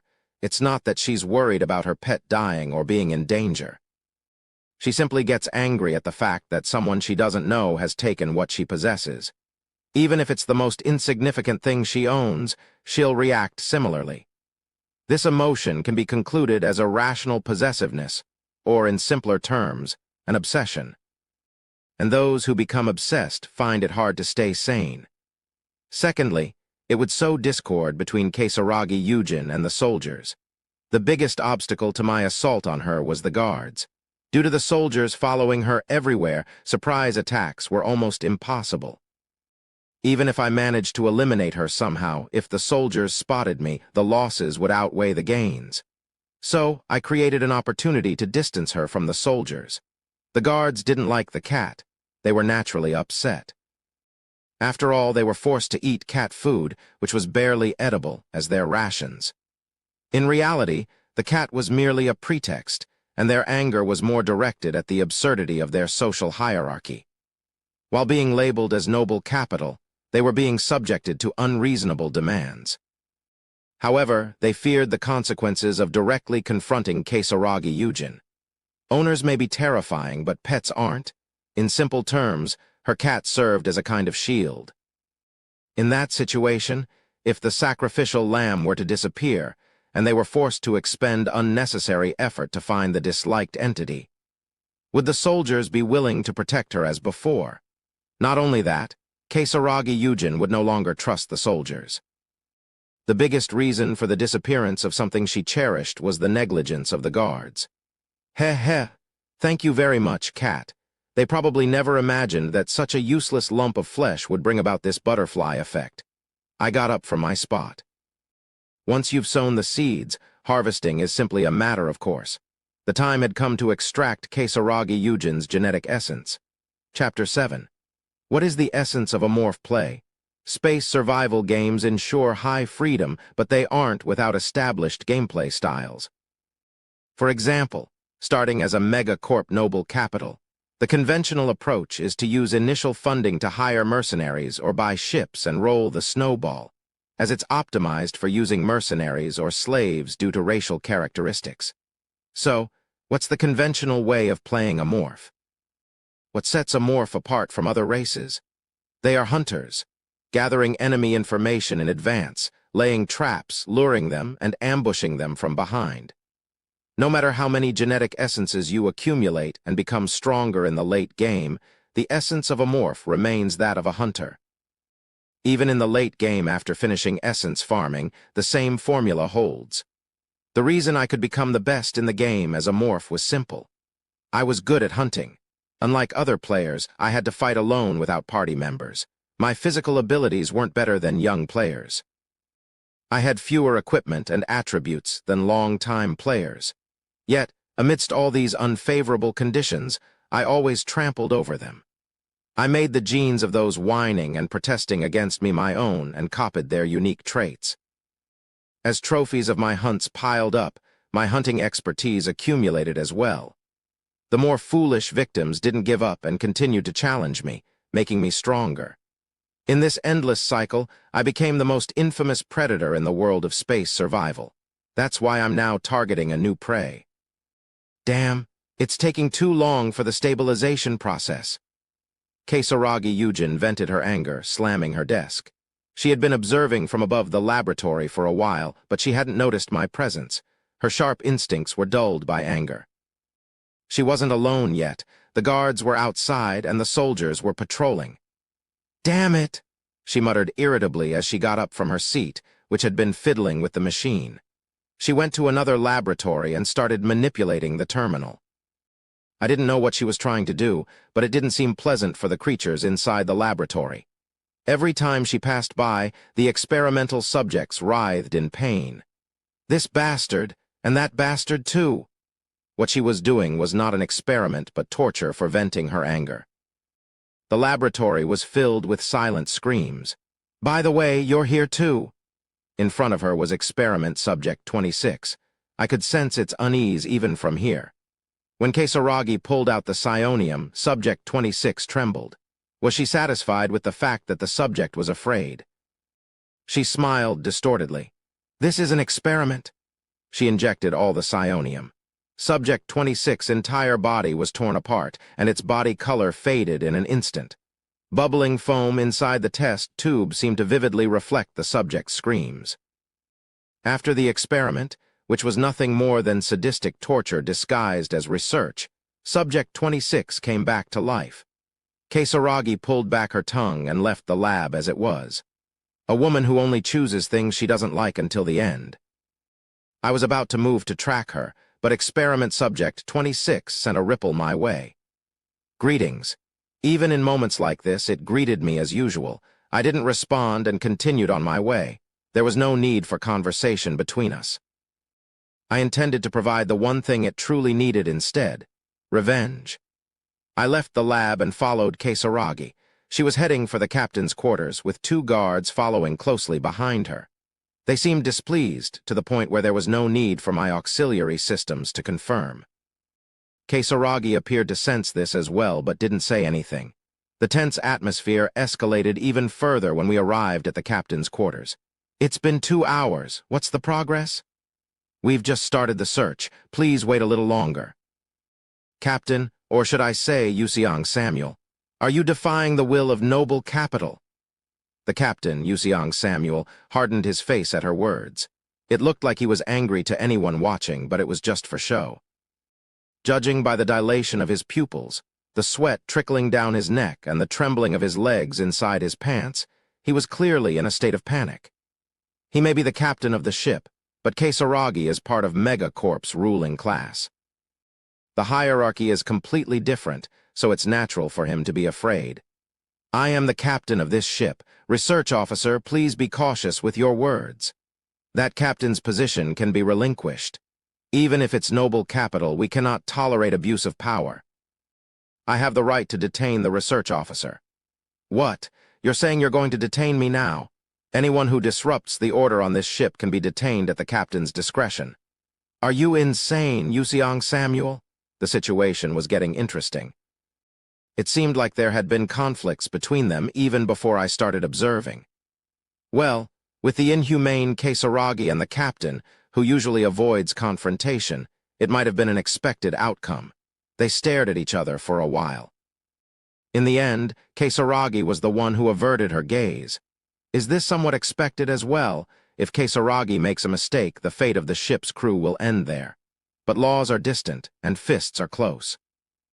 This is the middle of space, and even if the captain loses his temper and tries to kill her, she won't be able to resist. Despite her superior intelligence compared to the others, her body is that of an ordinary woman. We'll see about that later.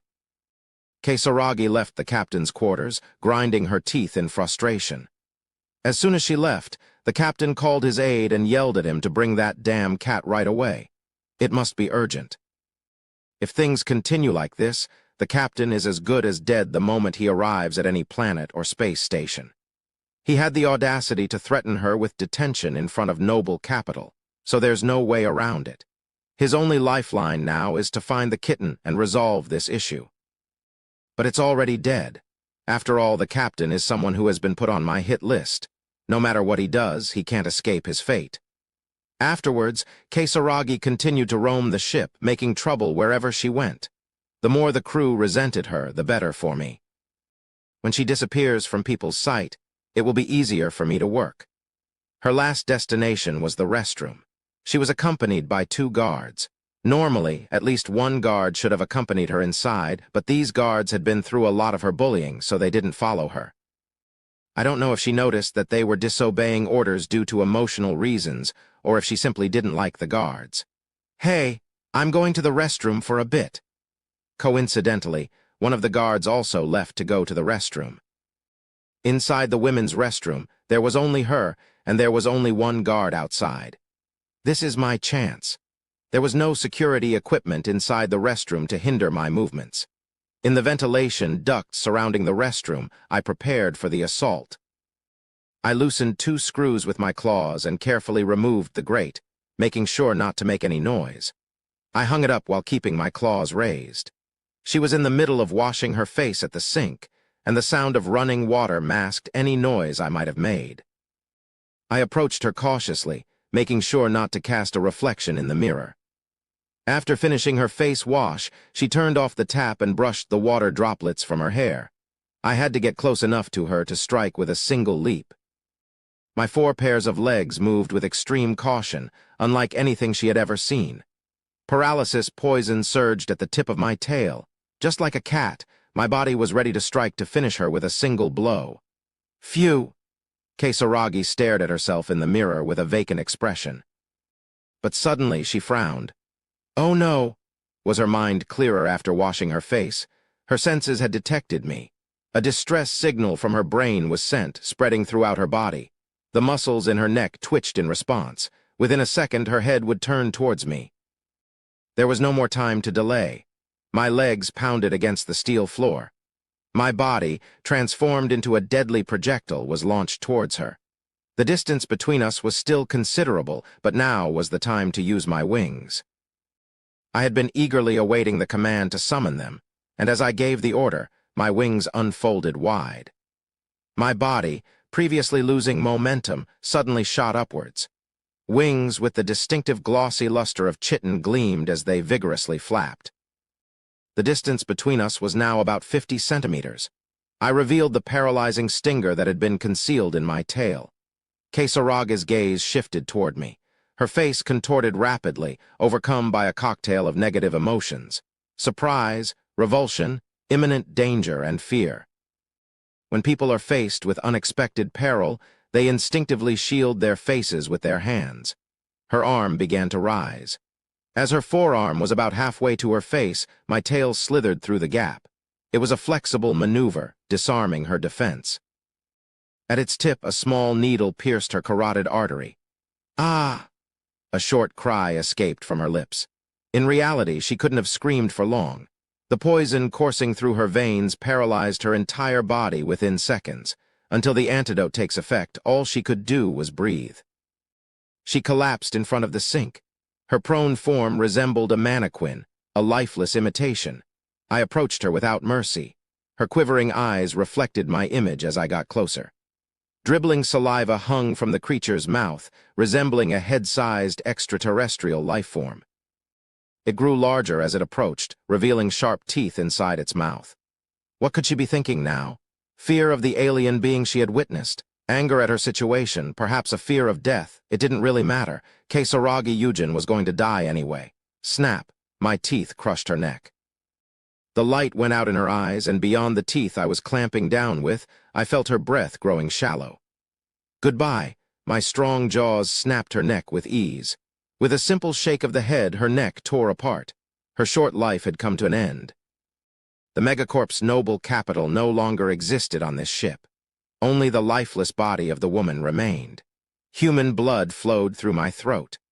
On the biological conveyor belt known as the digestive system, only genetic information separated and emerged separately.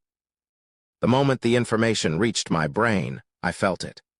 One piece of the puzzle of potential that had been dormant within me had fallen into place. I instinctively knew it. The genes that make up my existence indicated that they could be rearranged under the spiral of evolution. Hatchling metamorph evolution conditions have been met. Would you like to evolve? If I had just agreed, I could have immediately begun the evolution process right there. I was about to accept. Even if my auxiliary systems hadn't sounded an alarm, I would have done so. The guard heard the sound of her falling. His gun barrel was aimed at me. The bullet pierced my body. I died. What was that just now? Multiple scenes passed by swiftly, like rewinding reality and playing it back at multiple times normal speed.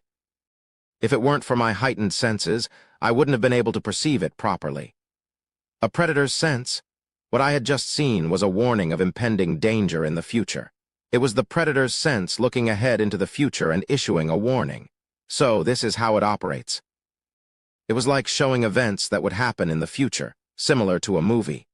Except for the fact that it only activated in times of danger, it was a powerful ability. Anyway, the timing for the security guard to enter was imminent. I leaped behind the door and concealed my body. From the future I had seen through the predator's sense, I knew that there was only one security guard who had attacked me. The other one had not yet returned from the bathroom. Should I run? If the security guard found out about my presence, it would be disastrous. Even if Kisaragi died, I wouldn't be able to evade pursuit. The security guard must be dealt with here. Fortunately, there was only one opponent. If I launched a surprise attack, I could kill him. My body entered combat mode once again. I pressed my body against the bathroom door, causing it to slowly inch open. I could see the tip of a military boot beyond the door. Gradually, his entire body entered the bathroom. Gasp! A voice of surprised human. He was fixated on the corpse lying on the floor. I, hiding behind the door, sprang towards him. My body stuck to his shoulder and I could sense his shock. He should have reached for his gun immediately, but he didn't. Instead, he brushed his shoulder. In a way, it was a very realistic response. Anyone would react like that when something winged and resembling a desert spider attached itself to their shoulder. However, considering the situation, such an action was not wise. The price of a wrong choice was death. Thanks to the time he gave me, my tail was able to pierce his ear.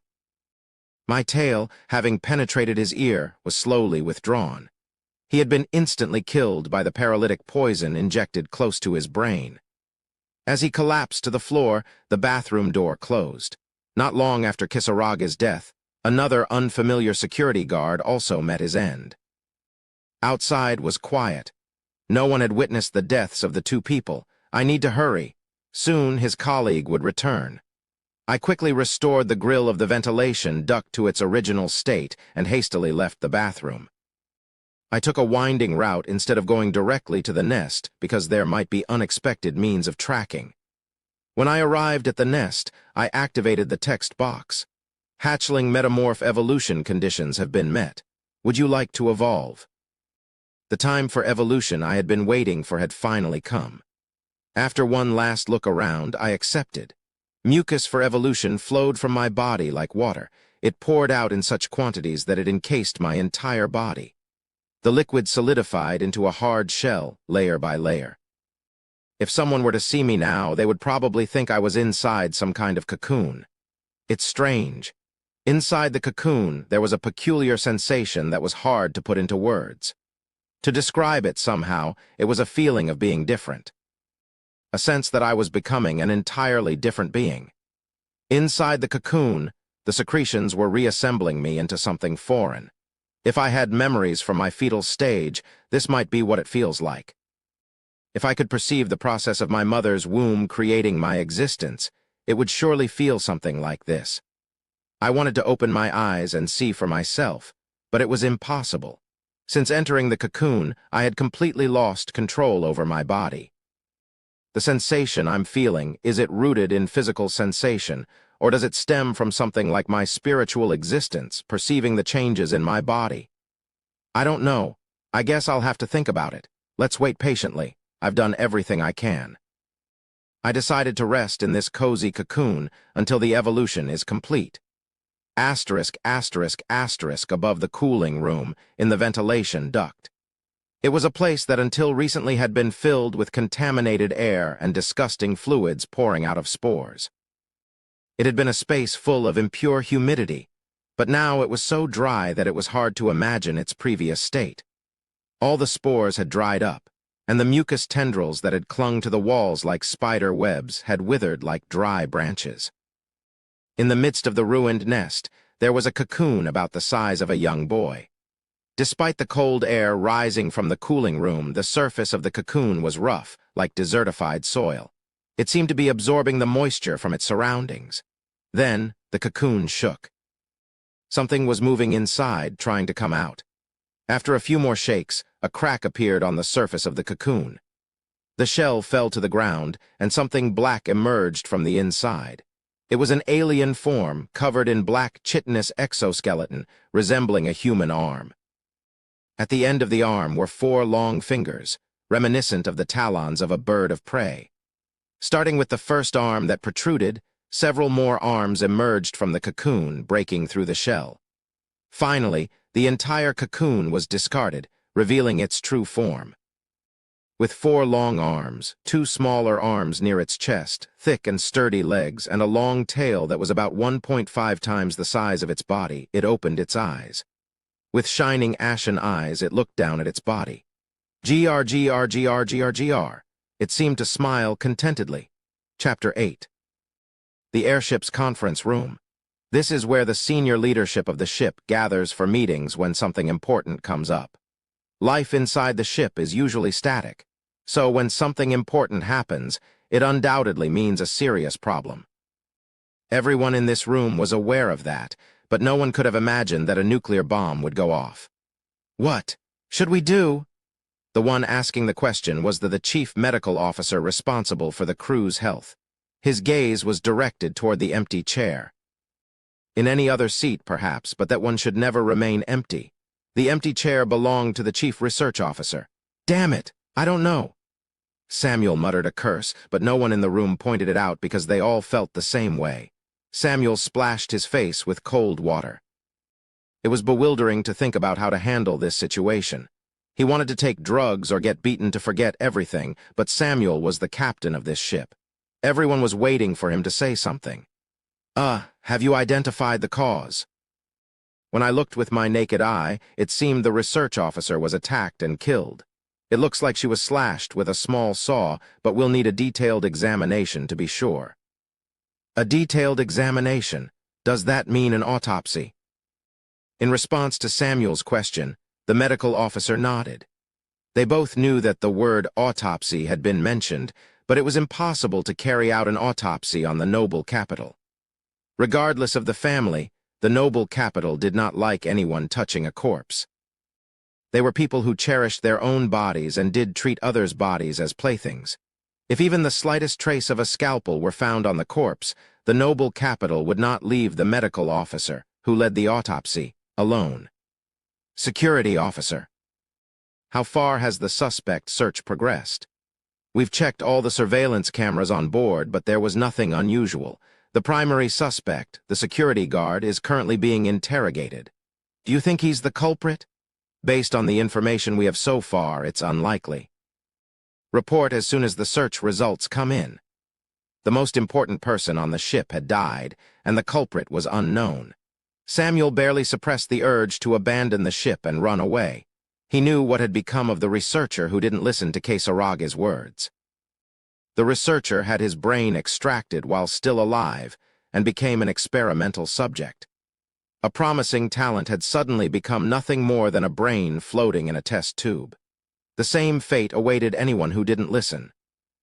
It was hard to imagine what punishment those involved in Noble Capital's death would receive. Everyone knows what happened in the lab. Doug, if you don't want to end up with just your brain and subjected to electro-torture, you have to come up with some kind of plan. The word brain and electro-torture made everyone in the room shudder. To avoid the worst possible outcome, they all desperately put their heads together. Accident during the experiment? What are you talking about? Think before you speak, navigation officer. We're not talking about just one or two researchers here. How do you expect us to handle this? Sigh, you talk tough, but we're still a middle capital, you know? What did you say? Then how about this, food poisoning? Then we're screwed upside down. If you want to die, do it alone, tech officer. What did you say? Those who can't do anything besides eating shouldn't dare speak up. Which capital are you from? In a state where anxiety filled their minds, the meeting was not going well at all. The conference room quickly turned chaotic. Amidst the shouting and bickering, someone slammed their desk forcefully. Quiet! He was the crisis management officer who commanded the soldiers. All this internal squabbling only complicates the situation. After calming everyone down in an instant, he paused for a moment and then spoke. Captain, our current location is near planet C-08. What's that got to do with anything? C-08 is in the territory of the space dogs. Samuel raised an eyebrow, trying to understand what the crisis management officer was trying to say. Are you telling me this because of those pirate bastards? Yes, they attacked us and I couldn't figure it out sooner because there were no alarms. Samuel stroked his chin. The space dogs were marauders who roamed space, looting and pillaging. They were one of Megacorp's enemies. In battles between fleets, they were always a nuisance, often causing damage even to battleships led by veteran soldiers. If a battleship could suffer damage, what about a research vessel like this one? It was only natural that significant damage would occur. In the process, unfortunate accidents could easily happen. If we report that we were attacked by them, we can probably mitigate the death of the research officer. Of course, Samuel, who was responsible for the crew's safety, would have a hard time avoiding responsibility. But there was a high chance that it would be settled with fines, considering the danger of the space dogs. The Noble Capital would also aim their revenge at the space dogs rather than Samuel. It's not a bad idea, but there's a problem. With our weapons, we can't really stand up against the space dogs. Don't worry about that. I have some friends from way back. I'll contact them. The atmosphere in the conference room became strange at his words. Among the senior officers in Megacorp, there were hardly any who hadn't been corrupt. Most of them created slush funds to receive bribes from the top. Even so, Samuel didn't expect the crisis management officer who seemed strict to have such connections. This nobleman, he may not look like it, but he's got ties to pirates. Like the thoughts of the others, Samuel also didn't like the space dogs, but there was no other way. How much do you need? At least 1 million credits. Samuel wanted to curse at the amount, which was nearly half of the ship's value, but he held back. It wasn't an unreasonable cost. Dealing with the Noble Capital was just as difficult as dealing with the space dogs. Considering the risk they took, this amount seemed reasonable. Darn it, spending precious credits like this. Samuel knew this fact, but unexpected expenses were never good. If there were no other options, he had to accept it for now. All right, I'll get it ready. Thank you, Captain. In exchange, you must handle the job thoroughly. No problem. In the end, the responsibility for this matter was delegated to the crisis management officer. Samuel was about to conclude the meeting when the medical officer raised his hand. What should we do with the body? We'll keep it in storage until the space dogs arrive. Make sure no one else touches it. Understood. With nothing more to discuss, the meeting was adjourned. Samuel left the conference room, hoping he wouldn't have to gather here again. *****, so this is the metamorphosis. Seeing and experiencing something firsthand that he had only seen in games was a completely different sensation. I looked down at my feet, or rather hands. When I was a hatchling, I had all 4 pairs of legs to support myself. But now, it is different. Except for 1 pair of legs at the very back, the rest had evolved into what looked like arms. Let's take a closer look at the 4 arms, 1 pair near my ribs and 1 pair near my shoulders. They appeared as if human arm bones were attached to muscles. At the end of the arms, there were hands resembling eagle's talons, with 2 pairs of fingers each arranged vertically. Judging by the sharp claws, it seemed like I could easily tear through human flesh. Combat arms. They were like weapons and shields used to attack or protect against enemies. Of course, I could still do what I used to do before. Small, knob-like protrusions remained between the fingers, allowing them to grip walls or cling to ceilings. It was truly a transformation that suited the terms enhancement or evolution. Let's see. I moved the 4 arms at once. The upper arms had a sense of moving the shoulders, so they felt somewhat familiar, but the lower arms were very alien. Using human terms, it's like the sensation you get in your trapezius when doing chin-ups. If there were some complex mechanism attached to that area, it might feel something like this.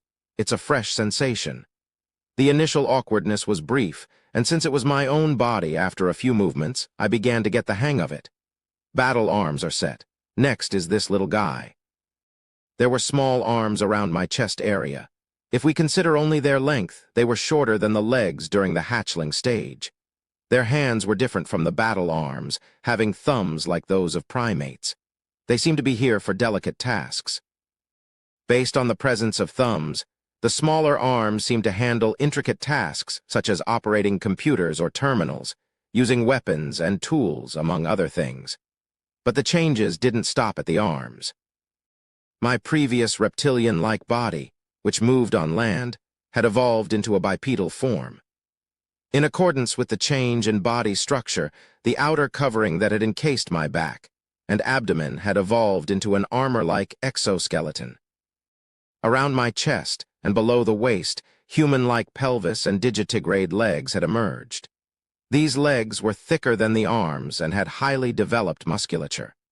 The region that was once my 4th leg had transformed into the present-day bipedal structure.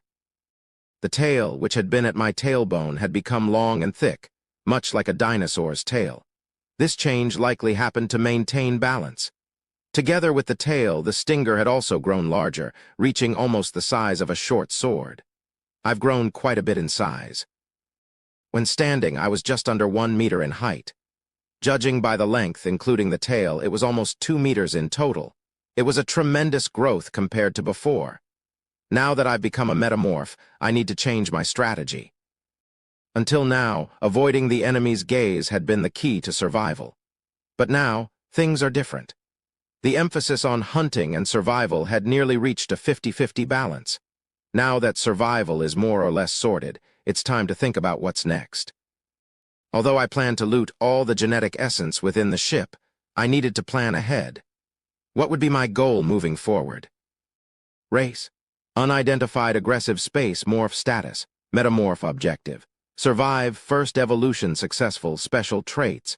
Predator sense fusion. Wings, chitinous exoskeleton, robust vitality, paralyzing stinger, enhanced exoskeleton, acidic blood. Type. Undetermined. When I displayed the text box, there was new text next to the objective. First evolution successful must refer to becoming a metamorph, right? A morph status was divided into 6 stages, and it underwent 5 evolutions. Hatchling, metamorph, pre-saint, quasi-saint, saint, and finally ascendant. Reaching ascendant status is considered as clearing space survival. In other words, it's equivalent to achieving a morph's ending. The problem is, reaching the ending is incredibly difficult. Very few players have seen the species ending in space survival. I can check the list of players who have cleared it in the game, and there are only about 20, including me. Among all the amorphs, I was the only one to achieve the ending, which is ascendant. Ascendant. In the game, when an amorph ascends, the secrets of their species' origins are revealed. Where they came from, what their identity is, and other hidden clues are unveiled. It's likely that reality is similar. If I succeed in ascending, I might learn how I became an amorph and why I ended up in the world of space survival. The problem is how to get there. I checked the newly added category in the text box, which was type. Unlockable types do not exist. Would you like to view the list of potential specialized types? Becoming a metamorph marked a significant turning point for amorphs. It was the moment when they determined their type. In comparison to other species, you could think of a type as a profession. The difference was that when you obtained a profession, related abilities were unlocked. However, for amorphs, it worked the opposite way. If you met the conditions, your type would be unlocked and it would synergize with related abilities. For example, if you had many physical enhancement attributes, you might unlock the physical enhancement type. In that case, your existing physical combat-related attributes would become much stronger. Considering my attributes, I might become the physical enhancement type. I personally liked that type. Especially if the chitinous exoskeleton was enhanced by the type, it would practically turn me into a living tank. Just charging at the enemy could turn them into minced meat. But let's see what's available. View the list. Currently, there are 2 potential specialized types. Physical Enhancement Type, 6/10. Psychic Enhancement Type, 1.5/3. As I expected, the Physical Enhancement Type had almost fulfilled the conditions. Thanks to the enhanced exoskeleton and acidic blood traits that resulted from becoming a metamorph, I could secure a total of 6 attributes related to physical abilities. But what's this? The number next to the Psychic Enhancement Type was unusual.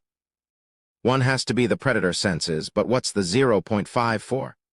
None of the attributes I have can explain that. To obtain genetic essence, you had to consume almost the entire corpse.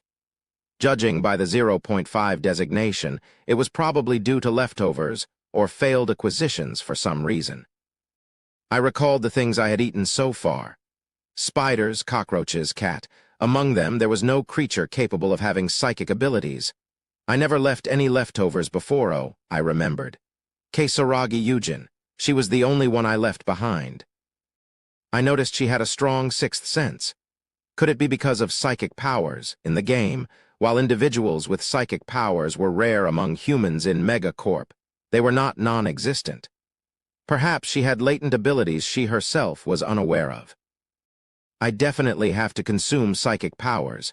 The physical enhancement type was a matter of personal preference, but psychic powers were a different story. Having them or not made an enormous difference. Let's find the corpse. I used my jaw's auxiliary system to check the airflow.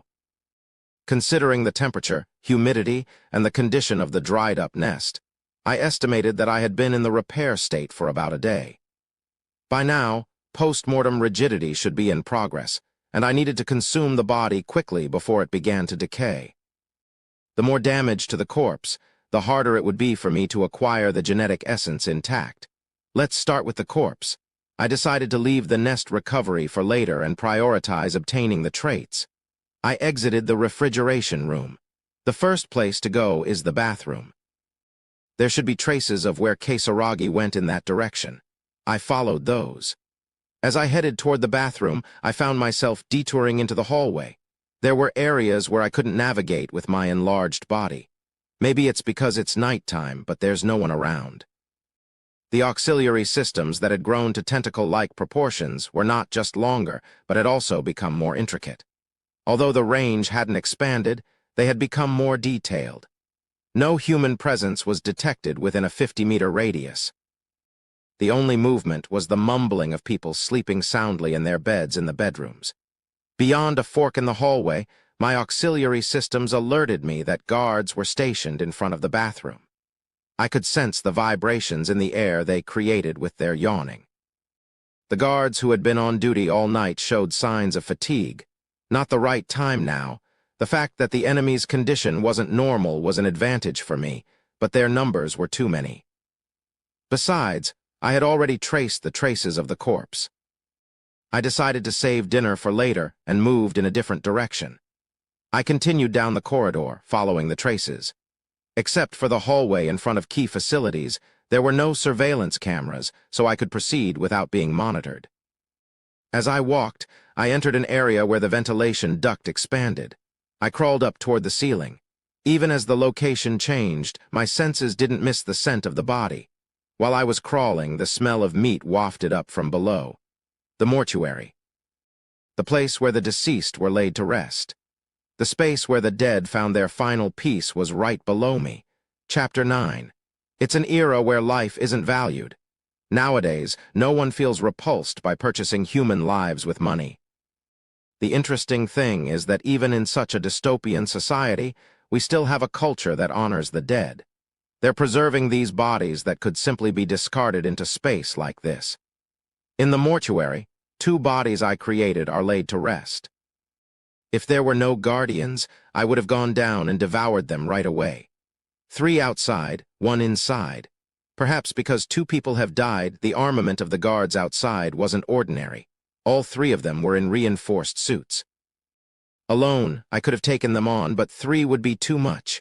If the fight dragged on, more of their comrades would gather, so it's best to avoid combat with them.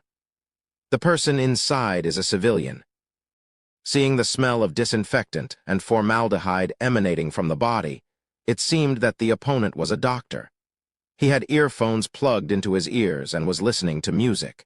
Is there any way other than a surprise attack?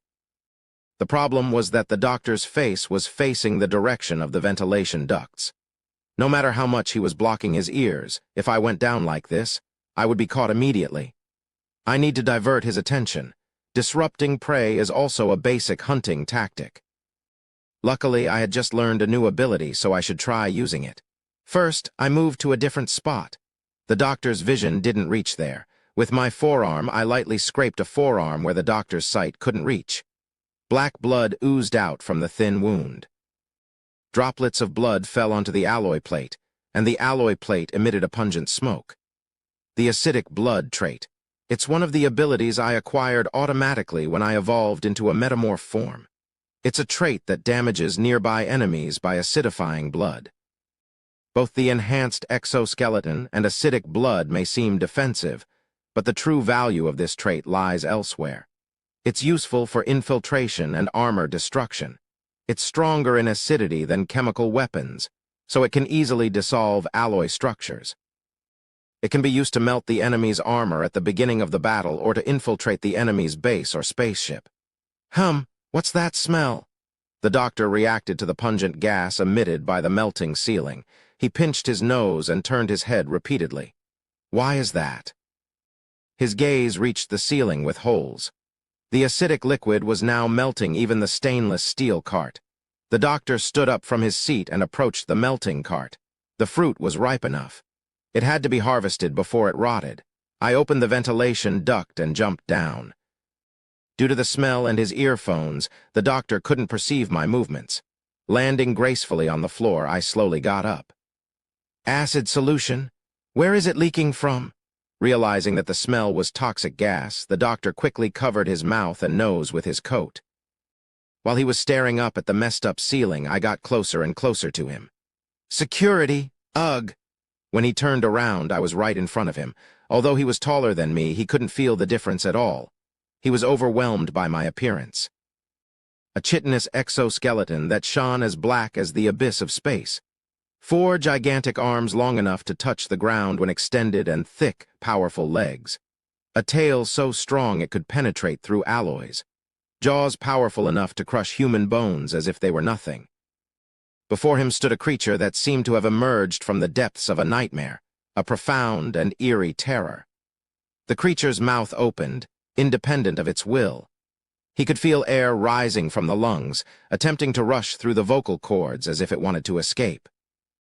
He tried to scream, but failed. A tail, almost a meter long, was now lodged in his mouth. The sharp stinger pierced through his tongue and into the back of his skull. GGG! His body trembled, shaking in the wind like a weed. Foam flowed continuously from his mouth, staining the once white gown he wore with the evidence of a fading life. His dilated pupils gradually returned to normal, life draining from his fear-filled eyes. The prey had died in this manner. Withdrawing its tail, the creature gently placed the lifeless doctor on the ground. Fortunately, the guards stationed at the door seemed oblivious to the murder that had just occurred. Their movements remained unchanged. It wasn't a hunt I was counting on, but it was successful. To be honest, it wasn't a bad outcome. Thanks to this, the count of prey had increased to 3. Leaving the doctor's body behind, the creature began searching for Kisaragi. Most of the refrigerators for storing corpses were empty. After all, in a place like this, little more than a research vessel, how often would people die? Finding her wasn't too difficult. On a cold cart lay the lifeless body of Kisaragi Yujin. Her severed head and neck remained detached. It didn't take much to guess the reason. She must be a noble capital. They wouldn't allow anyone to touch the bodies. Chemical processing could potentially damage a corpse, so it made sense that the doctors would leave them as they were. The creature reached out and lifted her severed neck. With her eyes closed, she appeared to be peacefully asleep. Seeing her like this, it felt strange, a peculiar emotion. No matter how much I've adapted to space survival, I'm still a typical college student preparing for graduation. Yet here I am, having killed a person. Is that all? I'm about to eat a person too, and yet I feel no guilt whatsoever. They say there's evil in every human's heart. Has my environment changed, and with it myself? Have I become this ruthless killing machine, my true nature? There's no use thinking about it. After all, apologizing for killing 3 people and saying I'm sorry won't make them leave me alone in the first place. To stay alive, I have to keep killing. That's how a morph survives, and it's the way I need to adapt. Let's eat for now. Having completed my evolution, I was quite hungry. Thinking about it with a corpse already in front of me was pointless. I opened my flexible jaw wide. Like an anaconda, my gaping maw swallowed the human head whole. Sharp teeth tore through flesh, and my crushing force, which could bend steel, shattered the skull. The already non-functional brain was crushed, and brain matter oozed out. Tastes good. As expected, it was an extraordinary taste. I felt like a fool for hesitating so much about killing people. Life is like eating lobster. Once you crack the thick and sturdy skull, the tender meat inside flows smoothly down the throat. The 2 eyes, of which there are only 2, burst like cherries on a cake, delivering an exquisite flavor. The hair was a bit rough, but I considered that part to be a matter of personal preference. All in all, the taste of a human head was quite interesting. It was naturally delicious, but how could I describe it compared to a cat? A different dimension of flavor. That seemed like an appropriate way to put it. What I mean is, a cat can be compared to a franchise fast food restaurant. It's a form that competes with a taste that has been rigorously tested and validated through strict experiments. It's closer to a stimulating taste that immediately captivates your brain. But humans are different. Like a seasoned chef who has spent years preparing a dish, the taste is complex. Just as a craftsman puts his life into his cooking, humans are the same. Since their entire life is absorbed into them, their taste can't be simple. I finished eating the head in one go, and the hunger, like a stamp imprinted by my species, urged me on. I had to finish all the remaining bodies. I continued to devour the remaining parts of her, following my instincts. The body feels different. When I tore off a leg and bit into it, the ratio of muscle to fat was fantastic. The cat I had eaten before had a muscle-to-fat ratio close to 1:9, but Kisaragi had a more suitable ratio for consumption. It was as if someone had genetically engineered her to perfection. The skin and muscles were firm and chewy, providing the joy of eating, while the bones were hard, offering a satisfying crunch. The organs in the abdomen were as soft as well-cooked tomatoes. As I was enjoying my meal, I chewed on something foreign in my mouth. I spat it out onto my palm, and it turned out to be a small, button-shaped mechanical device. Did this come from her heart? I couldn't tell if it was a heart rate monitor or some other kind of machine. It didn't seem like something you'd typically find, but maybe her heart had a problem. I didn't pay much attention to it and crushed the device underfoot. Afterward, nothing artificial came out of her body. Just like when I ate the cat, I left no trace of blood. Predation effect activated. Successfully obtained psychic organ genetic essence from human biological traits. The psychic organ has been obtained. Would you like to apply the psychic organ? Of course. A psychic organ, as expected. Kasaragi Yujin had the psychic power trait, just as I had anticipated. Among other races, excluding cults and some species, the use of psychic power requires a psychic organ. Why does it have to be a psychic organ? A morph was one of the species that could use psychic powers without a psychic organ. Otherwise, I wouldn't have been able to use my enhanced sensory abilities, and I would have died quickly. But now, the psychic organ trait Kasaragi gave me was essentially a dud. Well, let's not think negatively. You can't fill up on just one bite. Most of the time, things don't work out as well as you expect. Since I needed to secure my types, I decided to think positively about it. When I chose to accept, a signal came from the back of my head. There was a sound of flesh tearing and something sprang out from the inside. As I explored the large arm around the back of my head, it turned out to be a cluster of small tentacles. A morph's psychic organ took the form of tentacles, unlike humans. So this is what a morph's looks like. It's fascinating.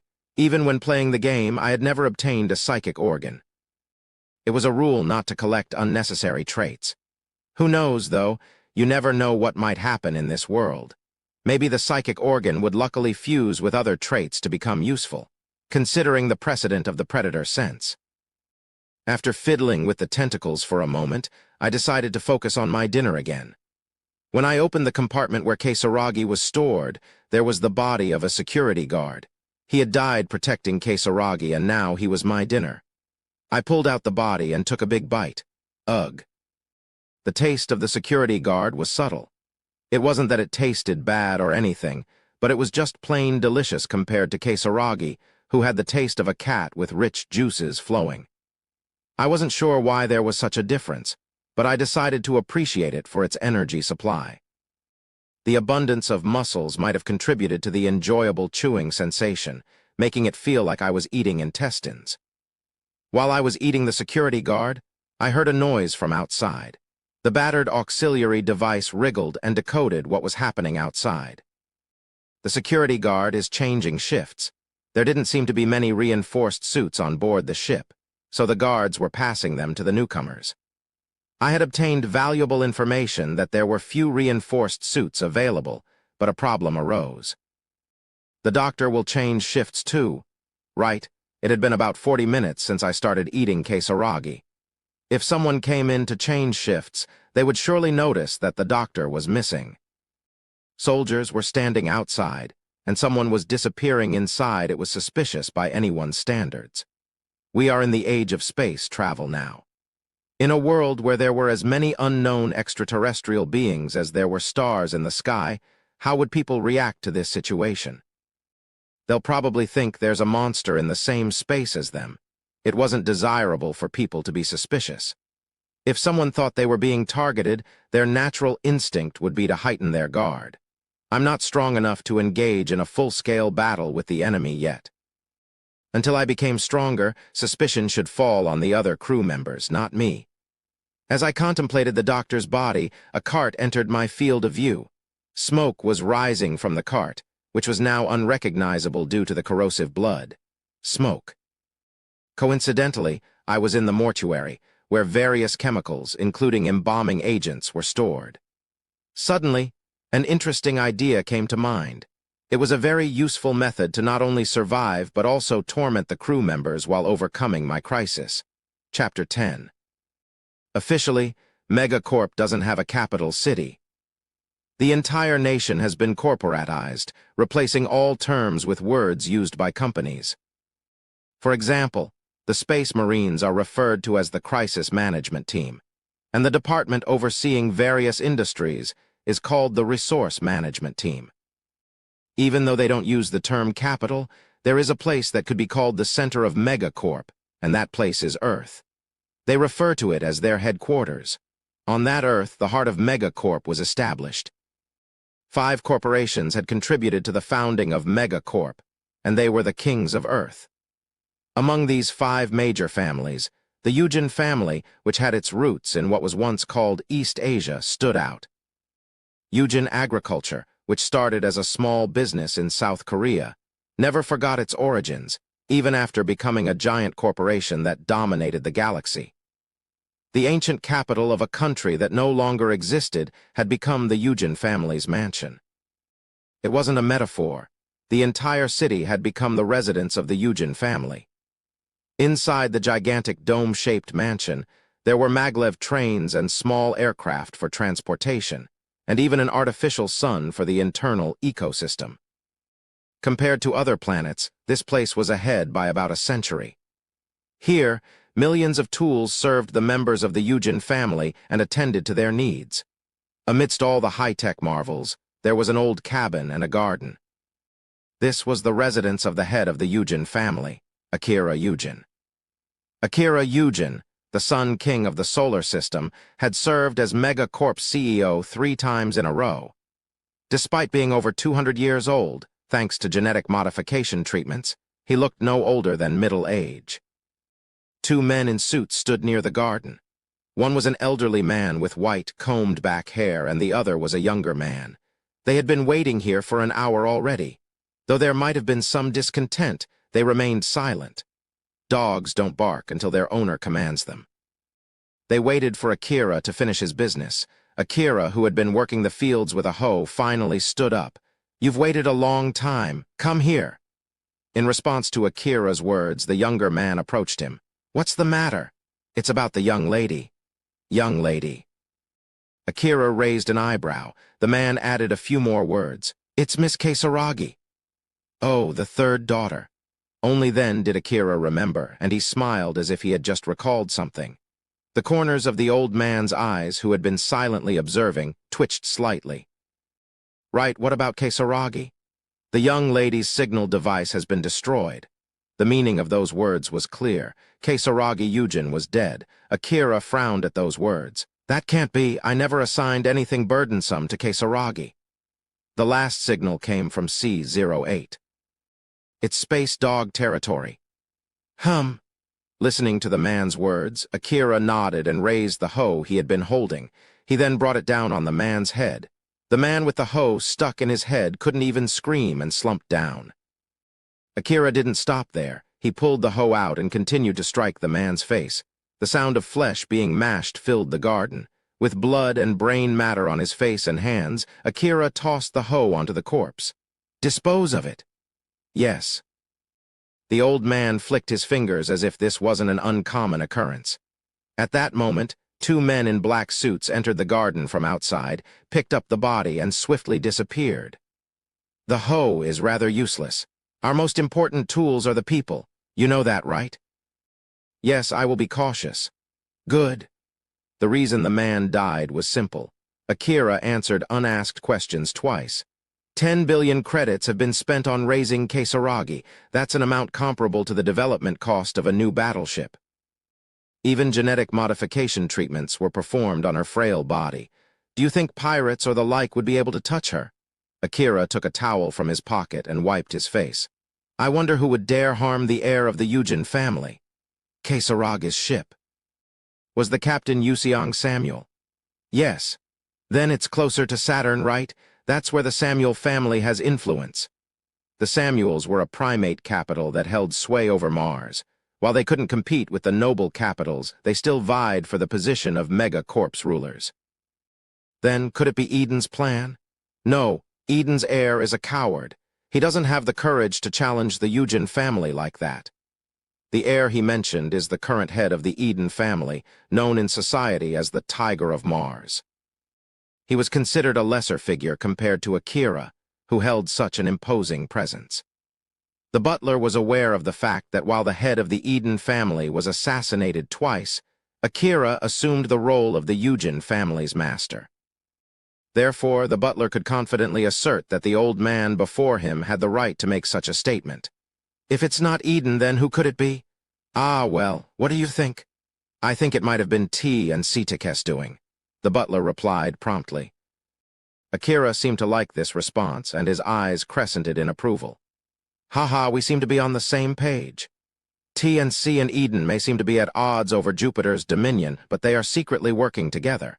After all, Eden's credits come from T and C. The butler didn't show it. but he was internally shocked. He had only been speculating, and he had no idea that the two parties had actually formed an alliance. The fact that T and C, the rulers of Earth, and Eden, the Martian nobility, had joined forces was a top-secret matter, known to only a handful of people aside from the heads of the two families. Unfortunately, Akira was one of those who knew. That snake-like brat probably plans to dominate the board before the council meeting. You must know that, too. Akira handed Butler a blood-soaked towel. Yes, T and Citakes family head Samdum Kemblin is eyeing your position, my lord. I see, that audacious little punk. It seems he's not afraid to target me. The situation seemed quite entertaining to Akira, who burst into laughter while covered in blood. The butler, who had been silently waiting, remained unfazed. He had seen Akira's actions for decades and felt no emotion now. Akira suddenly stopped laughing as if his previous mirth had been a lie. His face was devoid of any expression. That's right, that arrogant little brat. He must be planning to outmaneuver me before the council meeting. We have the rightful claim, so let us strike first. Inform everyone in the family. Yes, and, for the first time, life returned to Akira's emotionless face as his eyes lit up. Anyone who has damaged my assets should be killed. Yuseong Samuel of the Samuel family and anyone even remotely related to his ship. Bring them all to me. Yes. There's a shadow infiltrator near C08. Contact them and take care of it. Understood. The term shadow startled the butler. Shadow referred to a special unit directly under the family head, made up of genetically modified mutants with extreme enhancements, known for their immense combat abilities and ruthless efficiency. It looks like a storm is brewing. Once the shadows were deployed, the fate of Yuseong Samuel and his subordinates was sealed. The future held nothing but a gruesome destiny for them, to the point where death might be considered a mercy. With a small measure of consolation sent to those somewhere out there in the cosmos, the butler quietly withdrew. Meanwhile, on some distant corner of Earth, a massive war and ruthless slaughter were unfolding. On Samuel's ship, chaos reigned due to an unexpected disaster. What the hell is going on here? Samuel was on the verge of collapsing. Before him lay what used to be the mortuary, but now only ashes remained in the place where it had been. A sudden fire had razed it to the ground. The crisis management officer summoned his subordinates. What the hell happened? WLUC? Under the sharp gaze of the crisis management officer, the soldiers nervously explained what they had witnessed. We smelled something strange inside, sir, and saw smoke coming out, so we decided to investigate. Is that so? According to the soldiers, during their watch, they had detected an unusual smell and smoke emanating from inside. As they were not supposed to enter except for the doctor, they had waited for a relief doctor to arrive. As time passed and the smoke didn't dissipate, the soldiers reluctantly opened the door and entered. What greeted them was not the doctor, but a raging fire. I don't understand. How can there be a fire in a place where there's only corpses? What happened here? The chief of the medical team, who had arrived late, was shocked at the scene. Seeing the state of their captain, who was unable to respond, the crisis management officer briefly explained the situation. Having heard the story, the medical officer stiffened his expression. It's possible that the chemical compounds stored in the morgue ignited, but it's highly unusual for a fire of this magnitude to occur. What do you mean? The medical team leader sealed his lips, cautiously glancing around. Artificial fire. Just as the medical officer had said, if there was an arsonist among the crew, the situation was grave. Moreover, the intent to set fire to the place where the research team leader's remains were stored was glaringly suspicious. Let's start by examining the bodies. That's a good idea. After extinguishing the fire, the soldiers took out the bodies. The medical officer meticulously examined the charred remains. This person was one of the team members working overtime. Checking from the upper body to the head was particularly difficult due to severe burns, but they could identify the subordinate by the ring on their hand. As the medical officer contemplated the bitterness of the subordinate's death, he completed the autopsy of the remaining bodies. Then he realized that someone was missing. Are all the bodies here? Yes, why do you ask? The medical officer moved to another location with the captain and other officers. He revealed that some of the bodies were missing, a fact that others couldn't bear to hear. The security guard and the research team leaders' bodies are missing. Yes. They didn't just walk away on their own. Is there any possibility of that happening? Medical officer, did you see it correctly? I double-checked it several times. Only 2 bodies are missing. Following the death of the research officer, now a mysterious arson case had unfolded. Someone from within is attacking us. That fact crossed everyone's minds. Not ghosts, but could it be unidentified extraterrestrial life forms on board? Hey, is this some kind of joke? Stop with the nonsense. It's just a suggestion. What's got the material management officer so worked up? Ah, it's nothing. More importantly, the biggest problem is the missing body of the research officer. Didn't we agree to rendezvous with pirates at C-08? The question raised by someone was met with a visibly concerned expression from Samuel. If they lost Kisaraga's body as well, he would have no cards left to play. Samuel urgently ordered, "We must find the body at all costs.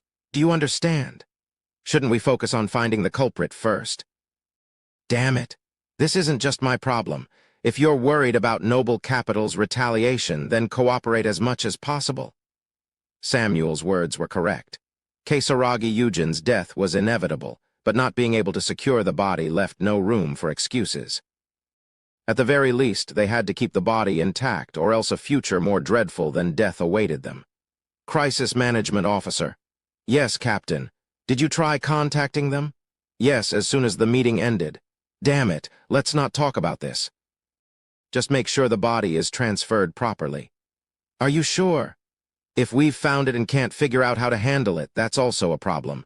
Just make sure to find it before the rendezvous. It was a risky gamble, but the crisis management officer didn't point that out. Samuel might not know, but he had different thoughts in mind.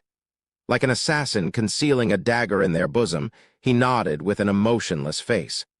Following the crisis management officer, Samuel summoned the officer of the security team. The security officer was visibly shaken because he was not without responsibility for the messed-up situation. Samuel placed both hands on his shoulders. You know, we have to catch the culprit. I'm already doing my best. Your best isn't enough. You have permission to search all the crew members if you need to. Find the culprit, and I'll delegate all authority concerning this matter.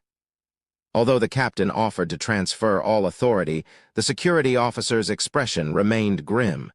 Can we really catch them? He wasn't confident, but he couldn't admit it. Very well, we will definitely find them. I trust you. The security officer reluctantly responded with a show of confidence. While everyone was in a state of confusion, the culprit who had caused this situation from the ceiling vent was silently observing them. As the officers dispersed, it followed one of them discreetly. Asterisk, asterisk, asterisk, things have worked out very well. A way to hide my identity and disrupt the enemies. That was the fire. Setting fire to the chemical compounds inside the morgue was an act almost unimaginable for an extraterrestrial being. Of course, they might find it suspicious since no one from the outside came in, but they wouldn't suspect it was done by a human. They wouldn't doubt themselves. After consuming the security guard's body entirely, I collected the chemicals inside the morgue. Dropping a few drops of acidic blood onto the toxic substances, the flames quickly erupted. Enhanced exoskeletons are fire-resistant. The flames enveloped my body, but I hardly felt the heat. I calmly passed through the fire and ascended to the morgue's ceiling. I waited a little away from the morgue, and people began to gather. The fire had quickly been extinguished, but most of what was inside had turned into ashes. The bodies had been well taken care of, but there was one moment when things nearly got dangerous. I can't believe they brought up the topic of extraterrestrial life forms. I thought my cover would be blown thanks to the perceptive officer.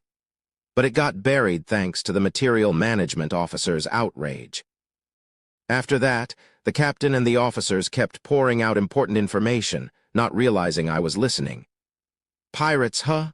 The captain has really lost it. Space dogs, I know them well. It's a coalition of various species who engage in piracy, self-proclaimed conquerors of the cosmos, yet labeled as cosmic trash by others. They occasionally take on mercenary work, but they'll betray you at the slightest provocation. Sometimes it's said that trusting space dogs is worse than trusting a morph, who doesn't make any sense. Speculation suggests that the captain planned the docking to shift the blame for Quesaraga's death onto the pirates. If he had known a bit more about the space dogs, he would never have made such a choice. It doesn't seem like the captain made that foolish decision himself. Someone must have influenced him. It seems like the crisis management officer was leading it. I should keep an eye on him. Perhaps he's in cahoots with the pirates. What should I do if the pirates attack this ship? It's not all good or all bad. There are pros and cons. One advantage is that the space dogs are composed of various species, so the range of genetic essences I can obtain is broader.